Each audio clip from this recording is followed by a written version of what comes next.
நேர்கள் இணைந்திருப்பது ஃபோக்கஸ் தமிழ் வானொலியில் சதுரங்கம் நிகழ்ச்சி. சதுரங்கம் நிகழ்ச்சியில் நம்மோடு இன்று கொழும்பிலிருந்து பிரபல சட்டத்தரணி திரு NK அசோக் பரன் அவர்கள் கலந்து சிறப்பிக்கின்றார். சமகால நிலவரமாக உள்ளூராட்சி சபை தேர்தல்களிலே வேட்பு மனுக்கள் நிராகரிக்கப்பட்டது தொடர்பாக ஏற்படுத்தப்பட்டிருக்கக்கூடிய சட்ட நிலைமைகள் தொடர்பாக அவருடன் எமது அரசியல் ஆய்வாளர் மெல்பர்ன் நகரிலிருந்து ராஜ் அவர்கள் கலந்து உரையாடுகிறார். அந்த கலந்துரையாடலுக்குள் உங்களை நாங்கள் அழைத்துச் செல்கின்றோம். வணக்கம் ராஜ், நிகழ்ச்சியை தொடருங்கள். வணக்கம். நன்றி சத்யபாலன். நன்றி அசோக் பரன். நாங்கள் நீண்ட கால இடைவெளிக்கு பின்னர் மீண்டும் ஒரு அரசியல் நிகழ்ச்சியிலே உங்களை சந்திப்பதில் மகிழ்ச்சி அடைகிறோம். இன்று முக்கியமாக நாங்கள் ஆராயவிருப்பது என்னவென்று சொன்னால், உள்ளூராட்சி சபை தேர்தல் சம்பந்தமான நியமன பத்திரங்கள் தாக்கல் செய்யப்பட்ட நிலையிலே பல நியமன பத்திரங்கள் நிராகரிக்கப்பட்டிருக்கின்றன. குறிப்பாக தமிழ் பகுதியிலே மிக அதிக அளவிலான தொகையிலான நிராகரிப்புகள் நடந்துள்ளன. இது சம்பந்தமான வழக்குகள் கூட உயர் நீதிமன்றம் மற்றும் மேன்முறையீட்டு நீதிமன்றத்திலே தொடுக்கப்பட்டு அதற்கான தீர்ப்புகளும் வழங்கப்பட்டிருக்கின்றன. இது சம்பந்தமாகத்தான் உங்களிடம் நாங்கள் ஆராய இருக்கின்றோம். அதாவது மேல்முறையீட்டு நீதிமன்றத்திலே வழங்கப்பட்ட தீர்ப்புகளுக்கும் உயர் நீதிமன்றத்திலே வழங்கப்பட்ட தீர்ப்புகளுக்கும் இடையிலான அந்த வேறுபாடு, அதனுடைய தாற்பயம் என்ன என்பதை பற்றி நீங்கள் உங்களுடைய சட்ட ஆளுமையை பயன்படுத்தி அதற்குரிய விளக்கத்தை அளிப்பீர்களா? வணக்கம். மீண்டும் இந்த நிகழ்ச்சியில் இணைந்து கொள்வது மகிழ்ச்சி. ஒரு அடிப்படை வித்தியாசத்திலிருந்து ஆரம்பிக்கிறேன். முதலாவது, இந்த எந்த வழக்கிலுமே தீர்ப்புகள் வழங்கப்படவில்லை, கட்டளைகள் மட்டும் கட்டளைகள். இதை இதுல நீங்கள் சுப்ரீம் கோர்ட்ல எடுத்துக்கொண்டீங்கன்னு சொன்னால், அங்கே ரிட் மனுக்களும் அடிப்படை மனித உரிமை மனுக்களும் தாக்கல் செய்யப்பட்டுள்ளன. பெரும்பான்மையான அளவு ரிட் மனுக்கள், சில அடிப்படை உரிமை மீறல் மனுக்கள் தாக்கல் செய்யப்பட்டுள்ளன. அதே போல மேன்முறையீட்டு நீதிமன்றத்திலே ரிட் மனுக்கள் தாக்கல் செய்யப்பட்டுள்ளன. ஏன் இந்த ரிட் மனுக்கள் மேன்முறையீட்டு நீதிமன்றத்திலும் உயர் நீதிமன்றத்திலும் தாக்கல் செய்யப்பட்டிருந்தன என்ற அந்த கேள்விக்கு நாங்கள் வந்தால், அதுக்கு காரணம் எங்களுடைய அரசியல் அமைப்பு கட்டமைக்கப்பட்டிருக்கிற விதம்.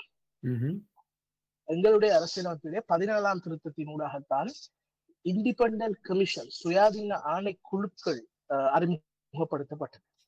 அதனூடாகத்தான் எலெக்ஷன் கமிஷன், தேர்தல் ஆணைக்குழுவும் ஒரு இண்டிபெண்டன்ட், ஒரு சுயாதீன ஆணைக்குழுவாக அரசியலமைப்புக்குள் கொண்டு வரப்பட்டது. அதற்கு முதல் எலெக்ஷன்ஸ் ஒரு டிபார்ட்மெண்டாக இருந்தது, ஒரு government department. So commissioner of elections, இன்னைக்கு நாங்கள் கமிஷனர் ஜெனரல் யூஸ் பண்ண கமிஷனர் ஆஃப் எலெக்ஷன். அதே போல எலெக்ஷன்ல கொண்டு நடத்துறது ரிட்டர்னிங் ஆஃபீஸர்ஸ். யார் இந்த ரிட்டர்னிங் ஆஃபீஸர்ஸ்? முதல்ல கவர்மெண்ட் ஏஜென்ட்ஸ், பிறகு இப்ப நாங்கள் கவர்மெண்ட் ஏஜென்ட்ஸா நோன் அஸ் டிஸ்ட்ரிக்ட் செக்ரட்டரிஸ். அவர்கள் தான். அப்ப இந்த ஆர்டினன்ஸ் எடுத்து பாத்தீங்கன்னா, இது இப்ப நடக்கிறது உள்ளூராட்சி மன்ற தேர்தல்கள். உள்ளூராட்சி மன்ற தேர்தலுக்கான கட்டளை சட்டம் இளைஞனுடைய சுதந்திரத்துக்கு முற்பட்டது, பழைய ஆர்டினன்ஸ். அப்ப அந்த ஆர்டினன்ஸ் தான் இந்த வரைக்கும் கண்டினியூ ஆகி கொண்டிருக்கிறது. அப்ப அந்த ஆர்டினன்ஸ்ல ரிட்டர்னிங் ஆபீசர்ஸுக்கு சில பவர்ஸ் வழங்கப்பட்டது. நாங்க எலெக்ஷன் கமிஷன் என்ற ஒரு விஷயத்த 17th அமெண்ட்மெண்ட் இன்ட்ரடியூஸ் பண்ணி இண்டிபெண்டன்ட் கமிஷன்ஸ், பிறகு அது இப்ப வரைக்கும் தொடர்கிறது மாற்றங்களோடு. அப்ப இண்டிபெண்டன்ட் கமிஷன் ஒன்று வந்த பொழுது, அந்த கமிஷன் வந்த உடனே நாங்கள் இந்த சட்டங்கள் எல்லாத்தையும் முழுமையாக மாற்றி அமைக்கவில்லை. The commissions were put on top of the existing system. ஏற்கனவே இருந்த சிஸ்டத்துக்கு மேல இந்த கமிஷனை கொண்டு வந்து வைத்தார். எங்களுடைய கான்ஸ்டிடியூஷன் ஆர்டிகல் 140 ஊடாக ரிட் ஜூரிஸ்டிக்ஷனை கோர்ட் ஆஃப் அப்பீலுக்கு வழங்குது. ரிட் மனுக்களை பொறுத்த வரைக்கும் அது அதனுடைய ஒரிஜினல் ஜூரிஸ்டிக்ஷன், அதாவது முதல் தரவாணிய போக வேண்டிய ஜூரிஸ்டிக்ஷன் கோர்ட் ஆஃப் அப்பீல்ல தான் இருந்தது. பிறகு ஆஃப்கோர்ஸ் 13th அமெண்ட்மெண்ட்டுக்கு பிறகு ப்ரொவின்சியல் பவர்ஸ் குள்ள வார விஷயங்கள்ல ப்ரொவின்சியல் ஹைகோர்ட்ஸுக்கு அது சார்ந்த ரிட் இருக்குது. பட் சுப்ரீம் கோர்ட்டுக்கு டிரெக்டா ஒரிஜினல் ரிட் ஜூரிஸ்டிக்ஷன் இருக்கு. பட் ஆர்டிகல் 140 இருக்கிற ஒரு அமெண்ட்மெண்ட் ஊடாக என்னத்தை சொல்லுதுன்னு சொன்னால், அதாவது ஆர்டிகல் 140 இருக்கிற ஜூரிஸ்டிக்ஷனை சுப்ரீம் கோர்ட்டுக்கு ஒரு சட்டத்தின் மூலம் வழங்கலாம் அந்த மாதிரி இருக்குது டிரெக்டா. அப்ப ஆர்டிகல் 104H தான் இந்த எலெக்ஷன் கமிஷனை உருவாக்கி இன்றைக்கு election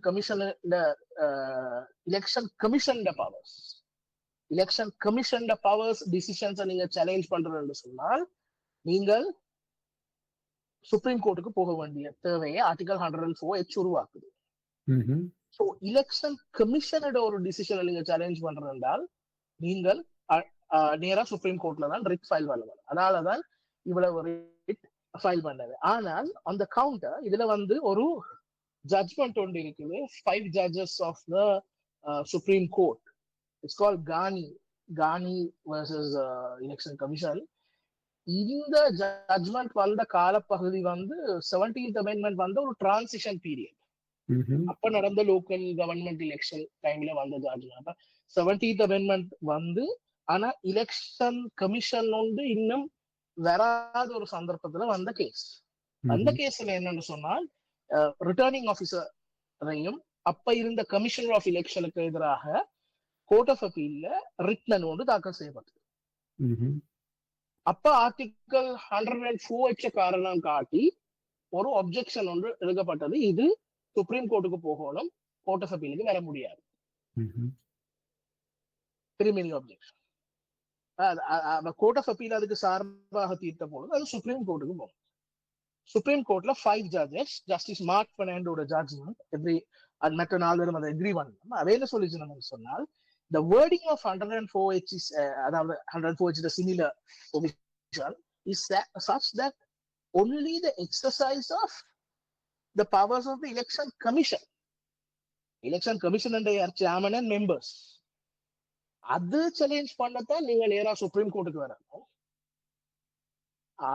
Commission powers and commission's employees and officials powers are not one and the same. So இந்த objection dismiss பண்ணிடுங்க. சரி, அந்த objection cannot stand. So court of appeal must hear this என்று சொல்லுச்சு. So அப்ப அதனுடைய ஒரு எக்ஸ்டென்ஷன் தான் இன்றைக்கு நடந்திருக்கலண்டா. ரிட்டர்னிங் ஆபீசரோட பவரை நீங்க சேலஞ்ச் பண்றா நீங்க நேரடியா சுப்ரீம் கோர்ட்டுக்கு வரையிலாது, நீங்க கோர்ட் ஆஃப் அப்பீல்ல தான் சேலஞ்ச் பண்ண வேணும். இது உண்மையா ஒரு பிரச்சனையாக இருந்திருக்க கூடாது. Returning officer is also part of the process. But எங்களோட கான்ஸ்டிடியூஷன்ல இருக்கிற வேர்டிங்க பாத்தீங்கன்னா that only speaks of powers of the election commission. அப்ப எலெக்ஷன் கமிஷன் வந்த பிறகு நாங்க லோக்கல் அத்தாரிட்டிஸ் எலெக்ஷன் ஆக்டையோ மாத்த இல்லை. அப்ப இங்க நாங்க சேலஞ்ச் பண்ற பவர், அதாவது ரிஜெக்ஷன் ஆஃப் நாமினேஷன் பேப்பர் என்ற power it's a power with the returning officer. It's not a power with the Election commission. ஏனென்றா நாங்க ஏற்கனவே இருந்த ஒரு சிஸ்டத்துக்கு மேல கொண்டு எலெக்ஷன் கமிஷனை இருத்தி இருக்கு. ஸோ நாங்க அந்த லாஸ் அமெண்ட் பண்ண இல்லை. ஸோ இதனாலதான் இந்த பிரச்சனை உருவாகிருக்கு. அப்ப சப்போஸ் ஒரு ஹைப்போதெட்டிக்கல் சிச்சுவேஷன் நான் சொல்றேன், நாமினேஷன் ஒரு லிஸ்ட் ரிஜெக்ட் ஆனா அதுல அந்த ரிஜெக்ஷன் ஒரு ரிட்டர்னிங் ஆபீசர் ரிஜெக்ட் பண்ணினா ரிட்டர்னிங் ஆபீசர்ல ஆக்ஷன்ஸ் நீங்க சேலஞ்ச் பண்றதுக்கு நீங்க கோர்ட் ஆஃப் அப்பீலுக்கு போகும். சப்போஸ் அஸ்யூம் இது ஒரு ஹைப்போதெட்டிக்கல் சிச்சுவேஷன், அங்க ஒரு இன்டர்வியூமோட வர்றதுக்கு டிலே இருக்குது. பட் இந்த டிலேயில election commission has gazetted it. Election commission is going to continue holding election வரைக்குல நீங்க செப்பரேட்டா இன்னொரு ரிட் ஃபைல் பண்ண வேண்டி இருக்கும் சுப்ரீம் கோர்ட். ஏன்னா இங்க you are challenging the powers of the Election Commission. So இதுதான் அந்த வித்தியாசம். அப்ப இதுக்கு ஒரு ஆல்டர்னேட்டிவ் ஆப்ஷன் தான், அதாவது we go as way of fundamental rights application. ஏன்னா ஸ்ரீலங்கால fundamental rights jurisprudence like in India has developed to an extent. Equal protection of law and சொல்றது it is against anything arbitrary. Any arbitrary decision is against the equal protection of law. So any arbitrary decision is a violation of the 12(1) right. So அந்த அடிப்படையில தான் fundamental rights applications file பண்ணப்படுது. Fundamental rights application file பண்ண வேணும்னா அதுக்கு வேற restrictions இருக்கு. அதாவது நீங்க சேலஞ்ச் பண்றது must be an executive and administrative action. So it can't be a judicial action, it can't be a legislative action. and violation இருந்து within 1 month you have to file the petition. So அதாலதான் நீங்க பாத்தீங்கன்னு சொன்னா writ applications in the Supreme Court were dismissed on the preliminary objection based on the Ghani judgment, but in the fundamental rights application the court considered the merits, of course to a certain extent in the leave to proceed stage, to see whether there is a case. அங்க ஒரு prima facie case இருக்குதா என்று பார்த்து ஒவ்வொரு ஃபேக்ட்ஸ்லயும் அது இல்லை என்ற அடிப்படையில தீர்மானிச்சு நான் இந்த கேசஸை டிஸ்மிஸ் பண்ண. வேற கோர்ட் ஆஃப் அப்பீல்ல இருக்கிற இன்டரிம் ஆர்டர் நீங்க பாத்தீங்கன்னு சொன்னா அது basically order, in fact the attorney general who appeared for the state has also considered in that case where requirement இருக்குது certified copies of the birth certificate கொடுக்க வேணும். சில பேர் ஒரிஜினல் சப்மிட் பண்ணிருக்கீங்க. ஸோ ஒரிஜினல் இருக்கேக்குள்ள அது சர்டிஃபைட் காப்பி நீங்க தரையிலிருந்து ரிஜெக்ட் பண்றது is absurd. So the attorney general has considered that and the court of appeal has therefore issued orders to accept those nominations. மற்ற எல்லாமே it's still in the process. அதனால தான் court of appeal interim orders கொடுத்துருக்குது எலெக்ஷனை hold பண்றதுக்கு, ப்ராசஸை hold பண்றதுக்கு, but they are still inquiring into the matters. நீங்கள் இந்த சுப்ரீம் கோர்ட் எஃப்ஆர்ல கன்சிடர் பண்ண எஸ்பெக்ட்ஸை பற்றி அறிந்து கொள்ள விரும்புகிறீங்கன்னா I can explain you that as well. சரி, இதிலே ஒரு கேள்வி இருக்கிறேன்னு சொன்னால், நீங்கள் சொல்லியிருந்தீர்கள் அந்த அந்த வழக்கு 5 நீதிபதிகள் கொடுத்த அந்த தீர்ப்பாயத்தினால் வழங்கப்பட்ட வழக்கு, அந்த வழக்கிலே ஒரு நீதிபதியாக சி.வி. விக்னேஸ்வரனும் இருந்திருக்கின்றார். அப்படி இருந்தும் கூட அவர் தலைமையிலான கட்சி இதே மாதிரியான ஒரு வழக்கை அவர் அந்த உயர்நீதிமன்றத்தின் முன்னால் சமர்ப்பித்தது எவ்வகையிலே ஒரு யதார்த்தபூர்வமான நிகழ்வாக நீங்கள் நினைக்கிறீர்கள்? அவரும் ஒரு நீதிபதியாக இருந்துதான் அந்த வழக்கில் நீதி வழங்கி இருக்கின்றார் அல்லது தீர்ப்பு வழங்கி இருக்கின்றார். ஆனாலும் அவர் தலைமையிலான கட்சியினர் அதற்கு மீறின வகையிலே தானே அந்த வழக்கை அங்கே அடிப்படை எஃப்ஆர் வழக்கை தொடுத்திருக்கிறார்கள். எனக்கு யார் வழக்கு தொடர்ந்தவர்கள், அவர்களுடைய வாதம் என்ன என்பது எனக்கு தெரியாது. சோ நான் ஜட்ஜ்மெண்ட்டை வச்சுதான் எனக்கு அபிப்பிராயம் சொல்லலாம். ஆனால் பொதுவாக பார்த்தால் எந்த ஒரு ஜட்ஜ்மெண்ட் இருக்கேன் அதுல ராஷியோ டெசிடென்டா என்ற ஒரு விஷயம் இருக்குது. அதாவது அந்த வழக்கை தீர்மானிப்பதற்கான காரணங்கள், ஒபீட்ட டிக்டம் இருக்கிற தீர்மானிப்ப காரணங்களுக்கு அப்பாற்பட்ட கருத்துக்கள். இது 2 விஷயம். நான் நினைக்கிறேன் இந்த இடத்துல டிஸ்டிங்விஷிங் பாயிண்ட்ஸ் என்று சிலதை எடுத்துக்கொள்ளலாம். அப்ப அதை பேஸ் பண்ணி ஒரு ஆர்கியூமெண்ட்டை நீங்க கட்டாயம் கட்டமைக்கலாம். ஏன்னா கானி வழக்கு தீர்க்கப்பட்ட காலத்துல எலெக்ஷன் கமிஷன் இருக்கவில்லை. அது டிரான்சிஷன் காலப்பகுதி. அடுத்து கானி வழக்கு என்னத்தை சொல்லுதுன்னு சொன்னால், எலெக்ஷன் கமிஷன் இல்லாத ஒரு சந்தர்ப்பத்துல நீங்க கோர்ட் ஆஃப் அப்பீல்ல ரிட்டர்னிங் ஆபீசர் இருக்கும் கமிஷனர் ஆஃப் எலெக்ஷனுக்கு எதிராக ரிட்ட கேட்க முடியுமா இல்லையான்றதால் அந்த வழக்கினுடைய ராஷியோ டிசிஷன். அந்த வழக்கினுடைய ராஷியோ நீங்கள் ரிட்டர்னிங் ஆபீசர் இதையும் கமிஷனர் எலெக்ஷன் கமிஷனோட பவர்ஸுக்கு கீழே வாரதாக கொண்டு வருகிறது, சுப்ரீம் கோர்ட்டுக்கு கொண்டு வரலாமா இல்லையா என்பது அந்த வழக்கினுடைய ராஷியோ டிசிஷன் தான் இல்லை. அப்ப அதுவும் இன்னொரு காரணமாக இருக்கலாம். ஏன்னா ஆர்கியூமெண்ட் டெவலப் பண்ணிக்க அதை பற்றி சிந்திக்கிற வழக்கறிஞர்கள் அல்லது சட்டம் சார்ந்த அறிஞர்கள் திங்கிங் வித்தியாசமா இருக்கு. அவர்கள் அந்த வகையில அதை வாதிட முயற்சிட்டு இருக்கலாம். ஆனால் சுப்ரீம் கோர்ட் சொல்லி இருக்குது தான் இதில் ஸ்டில் அப்ளை. எதிர்காலத்துல இன்னொரு வழக்குல இது மறுபடியும் மாற்றி அமைக்கப்படலாம் இந்த ஆர்கியூமெண்ட். ஏனென்றால் அந்த சந்தர்ப்பத்திலே எந்த வாதங்கள் மேற்கொள்ளப்படுகின்றன, எந்த வாதங்களை நீதிமன்றம் கருத்தில் எடுத்துக்கொண்டு தீர்ப்பு வழங்கி இருக்கிறது என்பதை நாங்கள் கருத்துல கொள்ளலாம். சரி, இப்பொழுது சொல்லப்படுகின்றது மேன்முறையீட்டு நீதிமன்றத்திலே வெள்ளிக்கிழமை மதியம் வழங்கப்பட்ட தீர்ப்பு விண்ணப்பதாரிகளுக்கு சாதகமாக, அதாவது பிறப்பு அத்தாட்சி பத்திரம் சம்பந்தமான அந்த வழக்குகளிலே விண்ணப்பதாரிகளுக்கு சாதகமான ஒரு தீர்ப்பு வழங்கப்பட்டிருக்கின்றது. ஆனால் அன்று பின்னேரம் வழங்கப்பட்ட உயர்நீதிமன்ற தீர்ப்பிலே அதற்கு எதிரான தீர்ப்பு வழங்கப்பட்டிருக்கின்றது. இப்படி பார்க்கும் பொழுது இந்த மேன்முறையீட்டு நீதிமன்றத்திலே வழங்கப்பட்ட இந்த தீர்ப்பு தொடர்ந்து செல்லுபடியாகுமா, அல்லது அந்த தீர்ப்பை எதிர்த்து உயர்நீதிமன்றத்துக்கு வழக்கு தாக்கல் செய்து அது நிராகரிக்கப்பட வேண்டுமா? என்ன விதமான செயல்முறை இங்கே இருக்க வேண்டும்? இது தொடர்ந்து மேன்முறையீட்டு தீர்ப்புகள் அப்படியே ஏற்றுக்கொள்ளப்படுமா, அல்லது உயர் நீதிமன்ற தீர்ப்பு, அதாவது ஏனைய வழக்குகளே உயர் நீதிமன்றத்தில் வழங்கப்பட்ட தீர்ப்பின் அடிப்படையிலே இவையும் வலிதற்றதாக போகுமா? இதிலே நாங்கள் ரிப்போர்ட்டிங்ல ஒரு இஷ்யூ இருக்கு. செய்திகளை ரிப்போர்ட் பண்ணுகிறவர்கள் வழக்கினுடைய தன்மையை பற்றி ரிப்போர்ட் பண்ணுறது. எல்லாரும் அபிடேவிட் வழக்குன்னு சொல்றாங்க.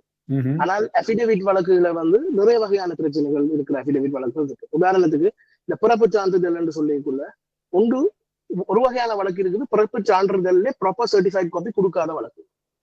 இன்னொரு வழக்கு இருக்குது, சர்டிஃபைட் காப்பி இல்ல பட் ஒரிஜினல் கொடுத்த வழக்கு. மேன்முறையீட்டு நீதிமன்றத்தினுடைய கட்டளை ஏற்க சொன்னது சர்டிஃபைட் காப்பிக்கு பதிலாக ஒரிஜினல் சப்மிட் பண்ணாங்களே ஏற்றுக்கொள்ள சொன்னது. ஆனால் சுப்ரீம் கோர்ட்ல நீங்கள் வழக்க பாத்தீங்க என்றால் அது சர்டிஃபைட் காப்பி என்ற பேர். சர்டிஃபைட் காப்பி என்றால் என்ன?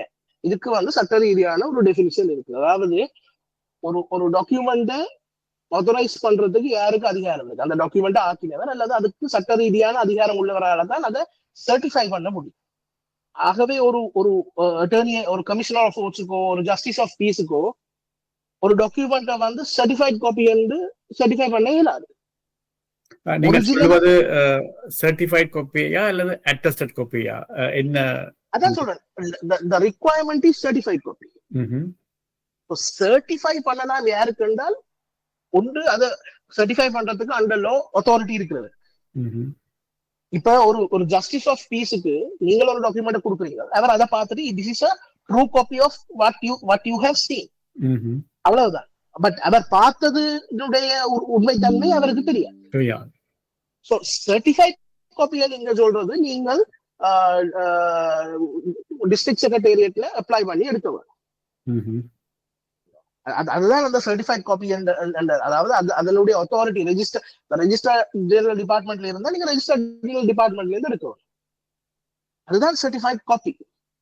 அது இல்லாம ஒரு கமிஷனர் ஆஃப் கோர்ட்ஸோ ஒரு ஜஸ்டிஸ் ஆஃப் பீஸோ ட்ரூ காப்பி என்று சைன் பண்ணது சர்டிஃபைட் காப்பி இல்லை. சோ அது ஏற்றுக்கொள்ள முடியாது தான் உயர் நீதிமன்றம். பட் மேல்முறையீட்டு நீதிமன்றம் அலோவ் பண்ணது எதுனா சர்டிஃபைட் காப்பி என்ற ரிக்வயர்மெண்ட் இருக்கு, ஒரிஜினலே சப்மிட் பண்ணாங்க. ஒரிஜினல் வந்துட்டு சொன்னா there is no question. Original இல்லாத டைமுக்கு தான் நீங்க சர்டிஃபைட் காப்பியை சப்மிட் பண்ண வேண்டியது. So once someone submits the original, the question does not arise. I mean, it's logical. அதனாலதான் Attorney General has considered that. நீங்க அந்த ஆர்டரை பாத்தீங்கன்னா உங்களுக்கு தெரியும் கோர்ட் ஆஃப் அப்பீல். அப்ப எல்லா வழக்குகளும் ஒரே பிரச்சனையை கொண்ட வழக்குகள் இல்லை. அப்ப ரிப்போர்ட் பண்ணிக்க, ஜெனரலா ரிப்போர்ட் பண்ணிக்க ஆக்களுக்கு ஒரு தவறான அபிப்பிராயம் உருவாக கூடும். அது ஊடகம் கவனமாக இருக்க வேண்டும். கோர்ட் ப்ரொசீடிங்ஸ் ரிப்போர்ட் பண்றது. அப்படியானால் நீங்கள் சொல்வதிலிருந்து நான் விளங்கிக் கொள்வது என்னவென்று சொன்னால், மேன்முறையீட்டு நீதிமன்றத்திலே வழங்கப்பட்ட தீர்ப்பானது கட்டளைகளானது மூல பிரதி சமர்ப்பிக்கப்பட்டு, அதாவது பிறப்பு சான்றிதழின் மூல பிரதி சமர்ப்பிக்கப்பட்டிருந்தால் அந்த நியமன பத்திரங்களை ஏற்றுக்கொள்ள வேண்டும் என்ற விதமான கட்டளை அங்கே கொடுக்கப்பட்டிருக்கின்றது. ஆனால் உயர் நீதிமன்றத்திலே கொடுக்கப்பட்டது சர்டிஃபைட் காப்பி என்பது உரிய தரப்பினரிடமிருந்து பெறப்படாவிட்டால் அது சர்டிஃபைட் காப்பியாக கருதப்பட முடியாது. அதாவது உரிய தரப்பினரால் உறுதிப்படுத்தப்படாவிட்டால் அது சர்டிஃபைட் காப்பியாக கருதப்பட முடியாது என்ற அடிப்படையிலே அந்த அவருடைய விண்ணப்பங்களை நிராகரித்திருக்கிறார். அப்படித்தானே நான் சரியாக? ஏனென்றால் உயர் நீதிமன்றத்துல இந்த ஒரிஜினல் சப்மிஷன் செய்ததுக்கான கேள்வி எழவில்லை. அது லாஜிக்கல். ஏனென்றால் அட்டர்னி ஜெனரலே கோர்ட் ஆஃப் அப்பீல்ல கன்சீட் பண்ணிருக்கிறார். எஸ், ஒரிஜினலா அக்செப்ட் பண்ணலாம். அப்ப அதுல ஒரு கேள்வி இருக்க, ஒரு சந்தேகம் இருக்க முடியாது. அப்படியானால் அங்கே உண்மையிலே பார்க்கும் பொழுது, டெக்னிக்கலா பார்க்கும் பொழுது முரண்நிலை இல்லை. அந்த இடத்துல முரண்நிலை இல்லை. நான் நினைக்கிறேன் ஆபீசர்ஸ் கொஞ்சம் நான் சொல்றேன் அதிகப்படியாக அவர்கள் அந்த பிளாக் லெட்டர் லோவா பார்த்திருப்பார்கள் சர்டிஃபைட் காப்பி. சர்டிஃபைட் காப்பி என்றால் நீங்கள் சர்டிஃபைட் காப்பியை தான் தர வேணும், ஒரிஜினல் தந்தாலும் ஏற்றுக்கொள்ள மாட்டோம் என்ற ஒரு டு த புக் ஒர்க் பண்றவர்கள் யாராவது இருந்திருக்கலாம், அவர்கள் எடுத்த முடிவா இருக்கலாம். ஆனால் அந்த முடிவு பொருத்தமானது இல்லை என்றதாலதான் அந்த கட்டளையை கொடுத்திருக்கு. இதை தவிர மற்ற எல்லா மேல்முறையீட்டு மன்ற வழக்குகளிலும் இடைக்கால உத்தரவுகள் வழங்கப்பட்டிருக்கிறதே தவிர விசாரணை தொடர்கிறது, இறுதியிலே தீர்ப்பு வரும். சரி. இந்த தீர்ப்பானது சுமார் எவ்வளவு காலம் எடுக்கும் என்று நீங்கள் எதிர்பார்க்கிறீர்கள்? கட்டளை வழங்கப்பட்டு தீர்ப்பு வழங்கப்படுவதற்கு உங்களுடைய அனுபவத்தின்படி எத்தனை நாட்கள் இன்னும் எடுக்கக்கூடிய சாத்தியக்கூறுகள் இருக்கு?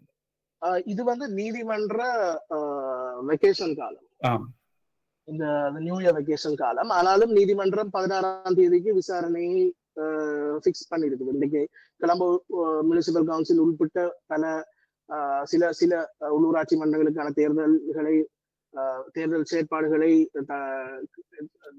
இடைக்கால உத்தரவு ஒன்று வழங்கப்பட்டு 16ஆம் தேதிக்கு வைக்கப்பட்டிருக்கு. நிச்சயமாக நீதிமன்றங்கள் மிக விரைவாக செயற்படும் என்று நாங்கள் நம்பலாம். ஏனென்றால் இது ஒரு அவசரமான தேசிய நலனை பாதிக்கிற ஒரு விஷயம். ஆகவே நீதிமன்றம் முடிந்தவரை விரைவாக செய்ய முயற்சிக்கும்.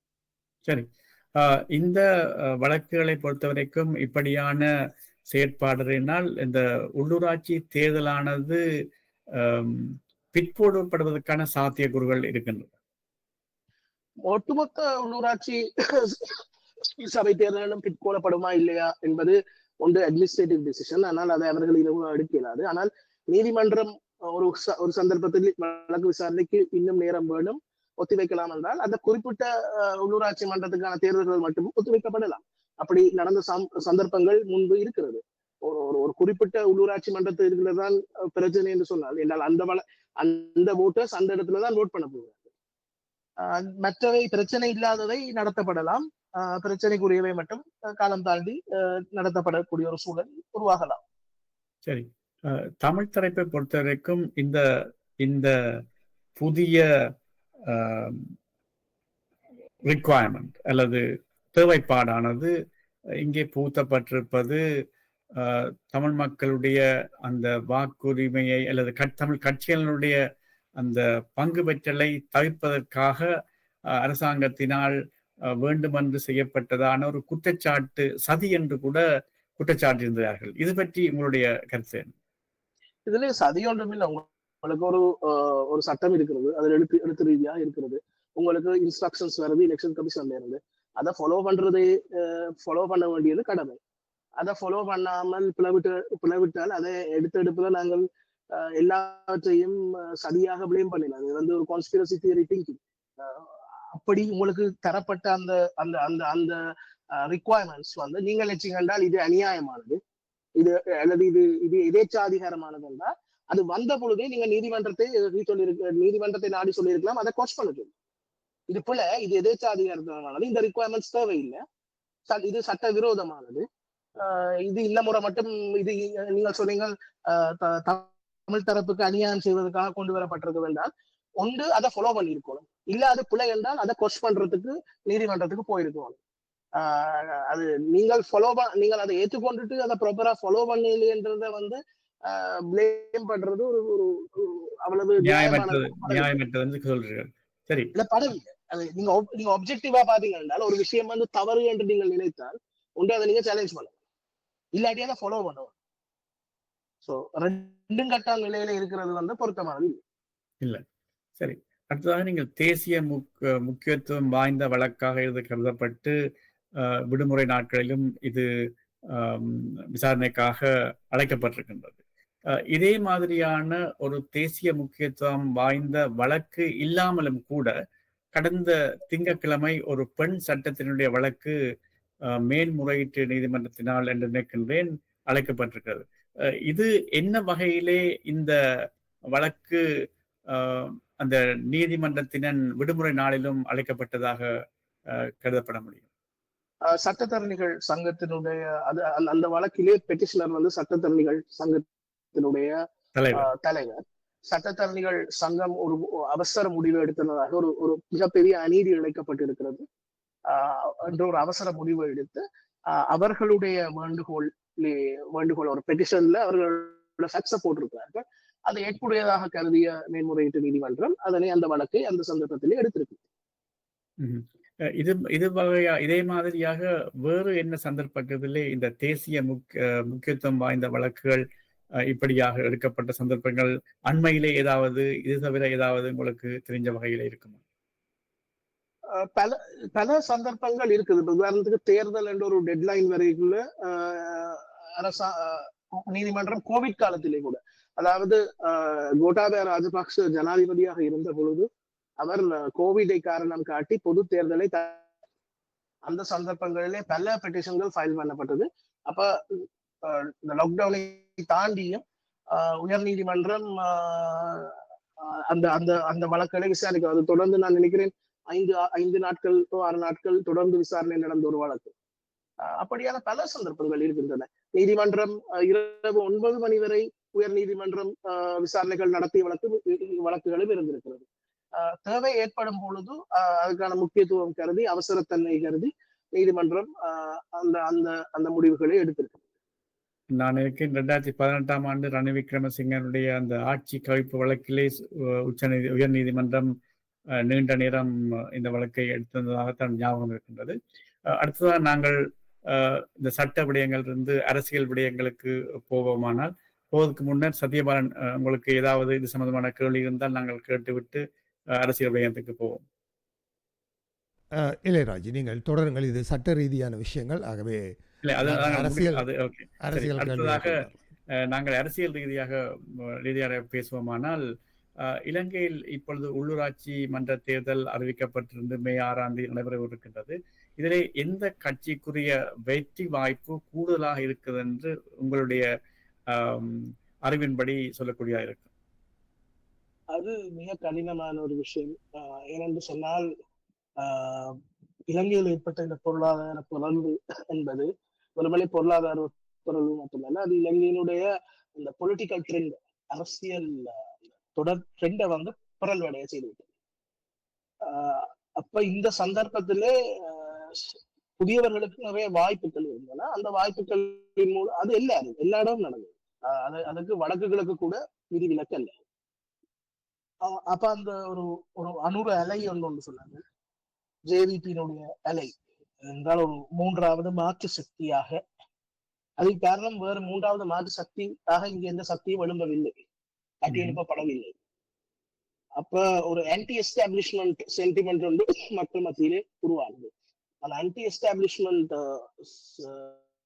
சென்டிமெண்ட் தான் ஜேவிபி இந்த என்பிபி நோக்கி அதை நகர்த்துது. இன்றைக்கு ஜேவிபியினுடைய கொள்கை நடைமுறைகளை பார்த்தீங்கன்னு சொன்னால், அவர்களுடைய எந்த கொள்கையையும் இடதுசாரிகளே ஏற்றுக்கொள்ள மாட்டாங்க. அதாவது ரணிலை விட மிகச்சிறந்த ஒரு கேபிட்டலிஸ்ட் லிபரல் எக்கானமியை கொண்டு நடத்தி கொண்டிருக்கிறார்கள். ரணில் விக்ரமசிங்க கூட இவ்வளவு தூரம் ஐஎம்எஃப்க்கு இடம் கொடுத்திருப்பாரோ தெரியாது. அவ்வளவு தூரம் ஐஎம்எஃபினுடைய செல்ல பிள்ளைகளாக, இந்தியாவினுடைய செல்ல பிள்ளைகளாக, சைனாவினுடைய செல்ல பிள்ளைகளாக, அதாவது நான் நினைக்கிறேன் அவர்கள் அரசியலிலே பிராக்மட்டிசத்தை வடிவாக கற்றுக்கொண்டிருப்பார்கள். அவர்களுக்கு தெரியும் பொருளாதாரம் அடி வாங்கினால் ராஜபக்சக்களை கலைத்து இருந்த சமூகம் தங்களை கலைத்து அறிவதற்கு 2 பேரும் யோசிக்காது என்ற ஒரு சிந்தனை தெளிவு அவர்களிடம் இருக்கு. மேலும் இந்த அலகலை சந்தர்ப்பத்திலே அவர்களுக்கே தெரியும் ஆர்ப்பாட்டங்களுக்கு அவர்களுக்கு உதவியவர்கள் யார். அப்ப அவர்களுடைய அந்த கரம் எவ்வளவு தூரம் நீளும், இன்ஃபுளுன்ஸ் எவ்வளவு தூரம் நீளும் என்பது அவர்களுக்கு தெளிவாக தெரியும். ஆகவே அவர்கள் ஒரு பிராக்மெட்டிக்கான பாதையிலே போகிறார்கள். ஆனால் இதுல 2 பிரச்சனை இருக்கு. ஒன்று, நாடு இப்படியே போனால் ஓகே என்று சொன்னா அந்த நான் சொல்றேன் இந்த 6.9 மில்லியன் ஓட்டர்ஸ் அந்த 6.9 6.8 இவர்களுக்கு கிடைத்திருக்கு. அப்ப அந்த ஒரு பெரும்பான்மை வாக்கு வங்கிக்கு தேவையானதை இவர்கள் சரிவா செய்து கொண்டு போகிறார். ஆனால் இதிலே அதிருப்தி அடைகிறது காலங்காலமாக ஜேவிபி அந்த இடதுசாரி கொள்கையை நேசித்தவர்கள் அவர்களிடமிருந்து கொஞ்சம் அதிருப்தி அலை ஒன்று தொடங்கி இருக்கிறது. அவர்களிடம் 2 பார்வை இருப்பதாக நான் பார்க்கிறேன். ஒன்று, கொஞ்சம் பிராக்மெட்டிக்கான பார்வை, நாங்கள் ஆட்சியிலே நீடிக்க இது அவசியம் என்று பார்க்கிற பார்வை. மற்றது, மற்றவர்கள் செய்ததைத்தான் நாங்கள் செய்ய போகிறோம் என்று சொன்னால் நாங்கள் எதிர்த்து என்று யோசிக்கிற கொள்கை சார்ந்த பார்வை. அந்த பார்வையை உடையவர்கள் பெரும்பாலும் அவர்கள் ஏற்கனவே முன்னிலை சோசியலிச கட்சியோடு பிரிந்து போய்விட்டார்கள் ஜேவிபி இருந்து. இப்ப இருக்கிறவர்கள் கூட, அதாவது நியூட்ரலா இருக்கிற இடதுசாரிகள் கூட ஜேவிபி என்ற அந்த மூவ்மெண்டோட கரங்கோத்து இணைவதை விட இணைந்து கொஞ்சமாக முன்னிலை சோசியல் கட்சி சார்ந்த அந்த சிந்தனையுடையவர்களோடு இணைந்து செயற்பட்டுக் கொண்டிருக்கிறார்கள். அப்ப இது எப்படி இருக்க போகுது என்பது வித்தியாசம். ஆனால் தமிழ் பிரதேசங்களை பொறுத்த வரைக்கும் நான் எப்படி பார்க்கிறேன் என்றால் இந்த முறை ஜேவிபியால கொஞ்சம் கொஞ்சம் குறைந்திருக்கும் என்று எதிர்பார்க்கிறேன். ஏனென்றால் மக்கள் ஒரு இந்த பிறழ்வை புரிந்து கொண்டிருப்பார்கள் என்பது இப்போதைக்கும் தெரியுது. என்றால் இவ்வளவு காலத்திலே இத்தனை மாதங்களிலே மக்களுக்கு புரிந்திருக்கும் யார அனுப்பினது சரி, யார அனுப்பினது கொஞ்சம் நான் ஒரு சாதாரண தமிழ சொல்றேன் என்றால் கொஞ்சம் ஒரு கூத்து மாதிரி ஆகிட்டது என்றதை மக்கள் புரிந்திருப்பார்கள் நினைக்கிறேன். ஆனால் அது எவ்வளவு விரைவாக நடக்குமா அல்லது அதுக்கு இன்னும் மக்கள் புரிந்து கொள்ள இன்னும் காலம் தேவையா என்பது காலம் தான் சொல்ல வேண்டும் என்று எதிர்பார்க்கிறேன். ஆனால் தெற்கே பொறுத்த வரைக்கும் இன்றைக்கு நல்ல ஒரு மாற்று இல்லை. அதுதான் பிரதான காரணம். இன்னைக்கு நல்ல ஒரு மாற்று இல்லை.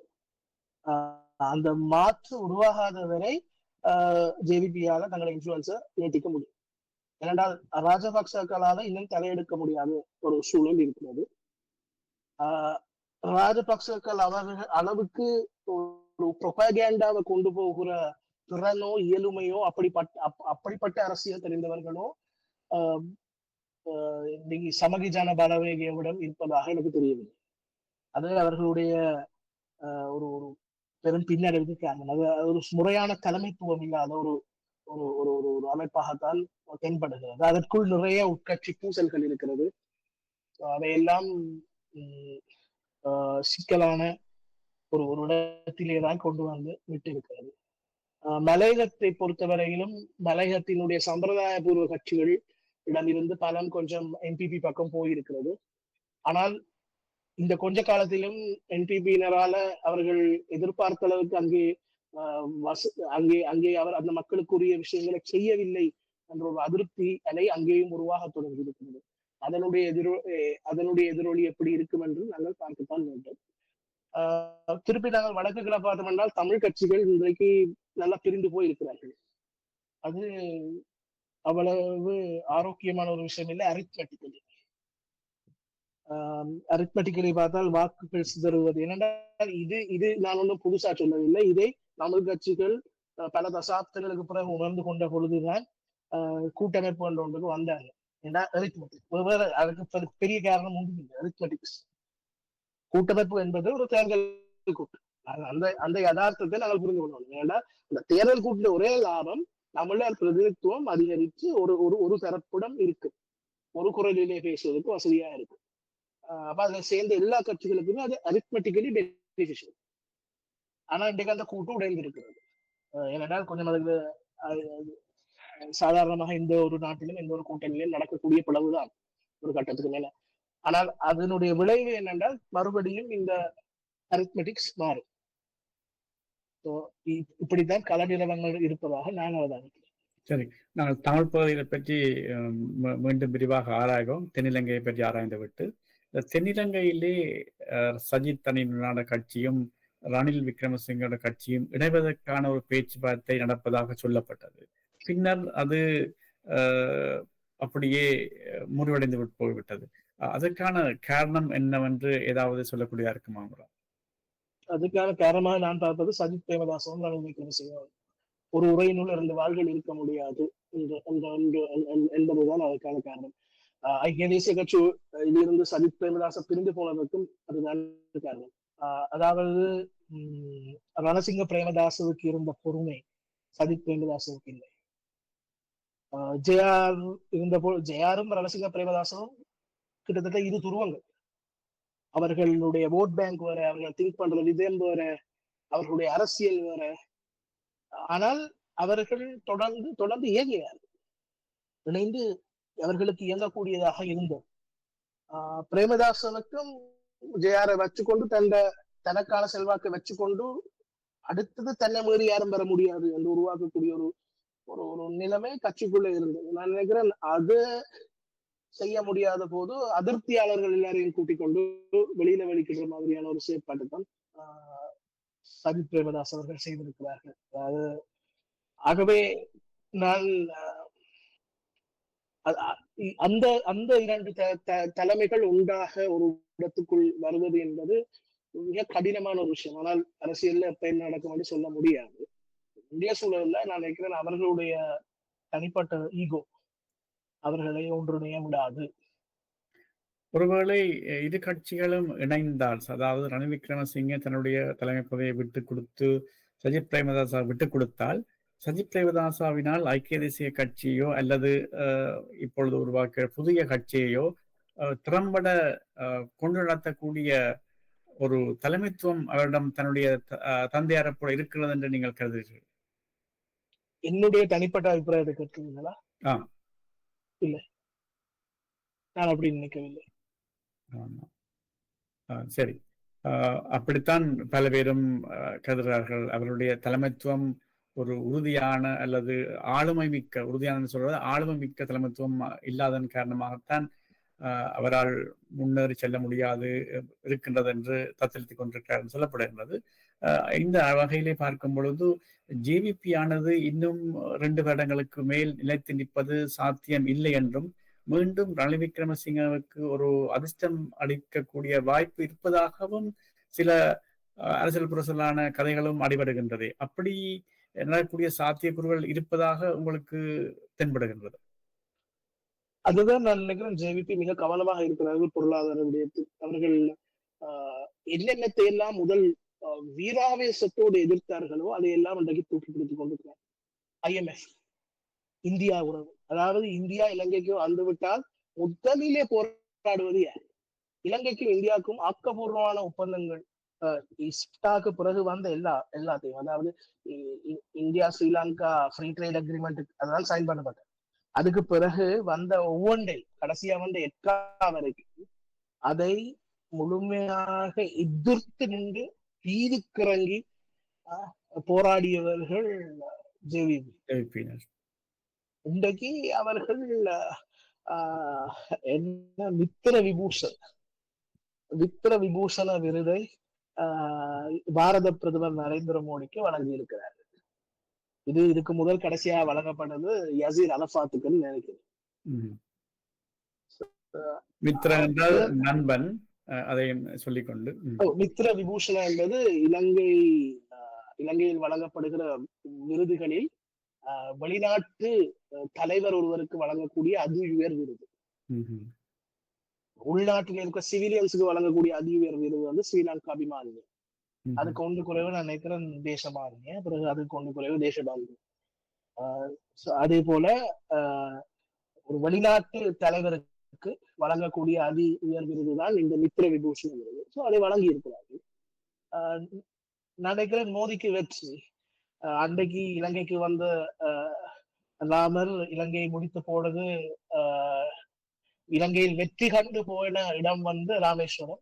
மோடியும் இலங்கைக்கு வந்துவிட்டு இங்கே அவருடைய வெற்றியை தொடர்ந்து ராமேஸ்வரத்திலே போய்விட்டு தான் போயிருக்கிறார். நினைக்கிறேன் நிறைய சிம்பாலிக்கான விஷயங்கள் இதுல சொல்றீர்கள். சரி, என்னுடைய கேள்வி வந்து ரணில் விக்ரமசிங்கவுக்கு இப்படியான ஒரு சாத்தியக்கூறுகள் வருவதற்கான சாத்தியக்கூறுகள் தென்படுகின்றதான் தான் நான் கேட்டிருந்தேன். பொருளாதார ரீதியாக நாடு விழுந்தால் மீண்டும் இன்னொரு சந்தர்ப்பம் வரும்பொழுது யாருக்கும் தைரியம் இருக்காது. நாங்கள் ஒரு விஷயத்தை கவனிக்க வேண்டும் இந்த இடத்துல. சஜித் பிரேமதாச விரும்பி இருந்தால் எதிர்கட்சி தலைவராக ஆட்சி அன்றைக்கு எடுத்திருக்கலாம். ஆனால் அதுக்கான தைரியம் இருக்கவில்லை. இதை கொண்டு நடத்தலாம் என்று தனியே இருந்த ஒரு ஆளுக்கு ஒரு நம்பிக்கை இருக்கிறது பெரிய விஷயம். அப்கோர்ஸ் அதுக்கான காம்ப்ரமைசஸ் நிறைய இருந்தது. பட் சோ ரணில் விக்ரமசிங்கன்றது எப்பயுமே அந்த ஒரு ஃபால் பேக் ஆப்ஷனாக இவர்களுக்கு பேசிக்கொண்டே இருப்பாங்க. ஆனா நான் நினைக்கிறேன் ஜேவிபி இப்ப போற இந்த போக்கிலே அதுக்கான தேவையை ஏற்பட விடாமல் கொண்டு போவதுதான் அவர்களுடைய முயற்சியாக இருக்கும். அதுக்காகத்தான் அவர்கள் பொருளாதார ரீதியிலே 2028 நாங்கள் இலங்கை தன்னுடைய கடன்கள் வெளிநாட்டு கடன்களை முதல்ல செலுத்த வேண்டும். அப்ப அதற்கு இடையிலே நாங்கள் அதை செலுத்துவதற்கான வழிவகைகளை உருவாக்கும். அப்ப இப்ப டேரிஃப், யூஎஸ் டேரிஃப் வந்து பெரிய ஒரு பிரச்சனையா வந்திருக்கு. ஏன்னா எங்களோட கார்மெண்ட் எக்ஸ்போர்ட்டா இருக்கட்டும், நிறைய எக்ஸ்போர்ட் பெரிய யூஎஸ் ஒரு பெரிய மார்க்கெட். இன்றைக்கு இலங்கையினுடைய பங்கு சந்தை 700 புள்ளிகள் அடி வாங்கி.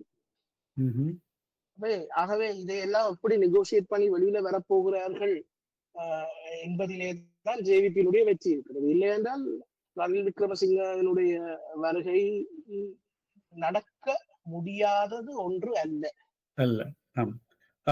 அதே வேளையில இப்பொழுது 3 அல்லது 4 முன்னாள் ஜனாதிபதிகள் ஒரு சந்திப்பை மேற்கொள்வதற்கான முயற்சிகள் படுவதாக பத்திரிகை செய்திகளிலே அறிந்திருக்கிறோம்.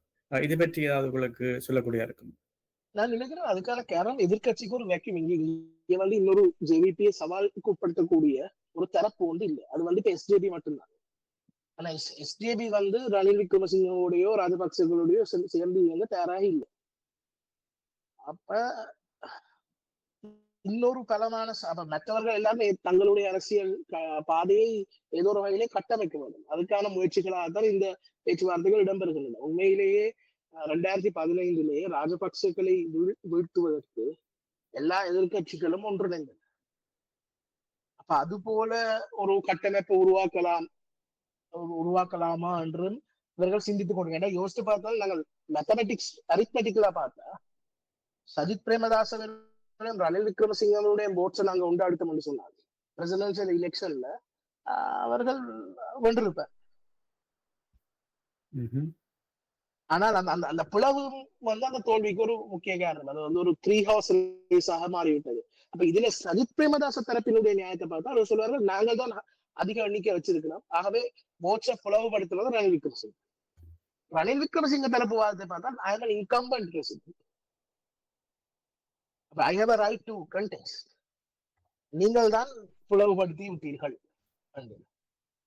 அவருடைய வாத பிரதிவாதங்கள் அப்படின்னு இருக்கணும். நினைக்கிறேன் இந்த பேச்சுவார்த்தைகள் எல்லாம் நடப்பது ஒரு ஒரு பலமான அலையன்ஸை கட்டிய எழுப்புவதற்கு. ஆனா அதுக்கான சந்தர்ப்பம் அமையும் வரைக்கும் அதுக்கான தேவை மக்களால் உணரப்படாது. அப்ப அந்த சந்தர்ப்பம் வந்து சந்தர்ப்பத்தை ஜேவிபி தான் வழங்குவோம். சோ இங்கே வந்து ஜேவிபியினுடைய வீழ்ச்சி என்பதற்கு ஜேவிபி மட்டும்தான் காரணமாக இருக்க முடியும். அவர்களை எங்கேயாவது விடத்தால் அதைத்தான் இவர்களால கேபிட்டலைஸ் பண்ண கூடியதா இருக்கு. ஆனா இந்த வரைக்கும் அவர்கள் தங்கள் இவ்வளவு காலத்துல சொல்ல விஷயங்கள், தங்களோட கொள்கை எல்லாத்தையும் மீறி ஒரு பிராக்மெட்டிக் பாலிடிக்ஸை அவர்கள் கொண்டு நடத்தி கொண்டு இருக்கிறார்கள். அது மிக வெட்ட வெளிச்சமாக எங்களுக்கு தெரிகிறது. ஏன்னா அதுக்கு ஒரு எக்ஸாம்பிள் இந்தியாவோட என்னத்தை செய்ய போனாலும் முதல்ல எதிர்க்கிற கட்சி எது? ஜேவிபி இன்றைக்கு. சோ அவர்கள் பிராக்டிக்கலாக தங்களோட பொலிட்டிக்ஸை கொண்டு நடந்து கொண்டிருக்கிறார்கள். என்றால் ஆட்சியை தக்க வைக்க வேண்டும் அந்த ஒரு சிந்தனை அவரிடம் இருக்கு. இதிலே ஒரு நகைச்சுவையையும் சொல்லியிருந்தார்கள். அதாவது மோடியும் அனுரவும் அதை வந்து ரகசியம் பேசுவது போல ஒரு படம் இருந்தது.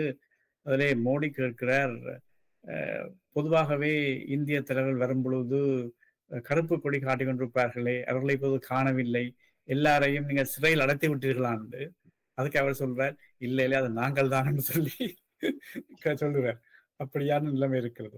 சரி, இந்த அவருடைய நிகழ்ச்சித்தன்மைக்கு அதை விட மக்கள், சிங்கள மக்கள் எவ்வளவு தூரம் இந்த ஜேவிபியினுடைய வாக்குறுதிகளால் இப்பொழுது அதிருப்தி அடைந்திருக்கிறார்களா, அல்லது அது ஏற்றுக்கொள்ளக்கூடிய நிலைமைதான் போகுது என்று சொல்லி அதை ஏற்றுக்கொள்வதற்கு தயாராக இருக்கின்றார்களா? இல்ல, அவர்கள் நிறைய அதிருப்தி இருக்கிறது. ஸ்டார்டிங் பாயிண்ட் அரிசிக்கான தட்டுப்பாடு, அரிசி விலையேற்றம், விலை குறைக்கவில்லை, வாழ்க்கை செலவு அதிகரிப்பு, அதிகரிக்கிற வரிகள், அவர்கள் இன்கம் டாக்ஸ் பிராக்கெட்ஸ் அவர்கள் மாற்றி அமைத்திருந்தாலும்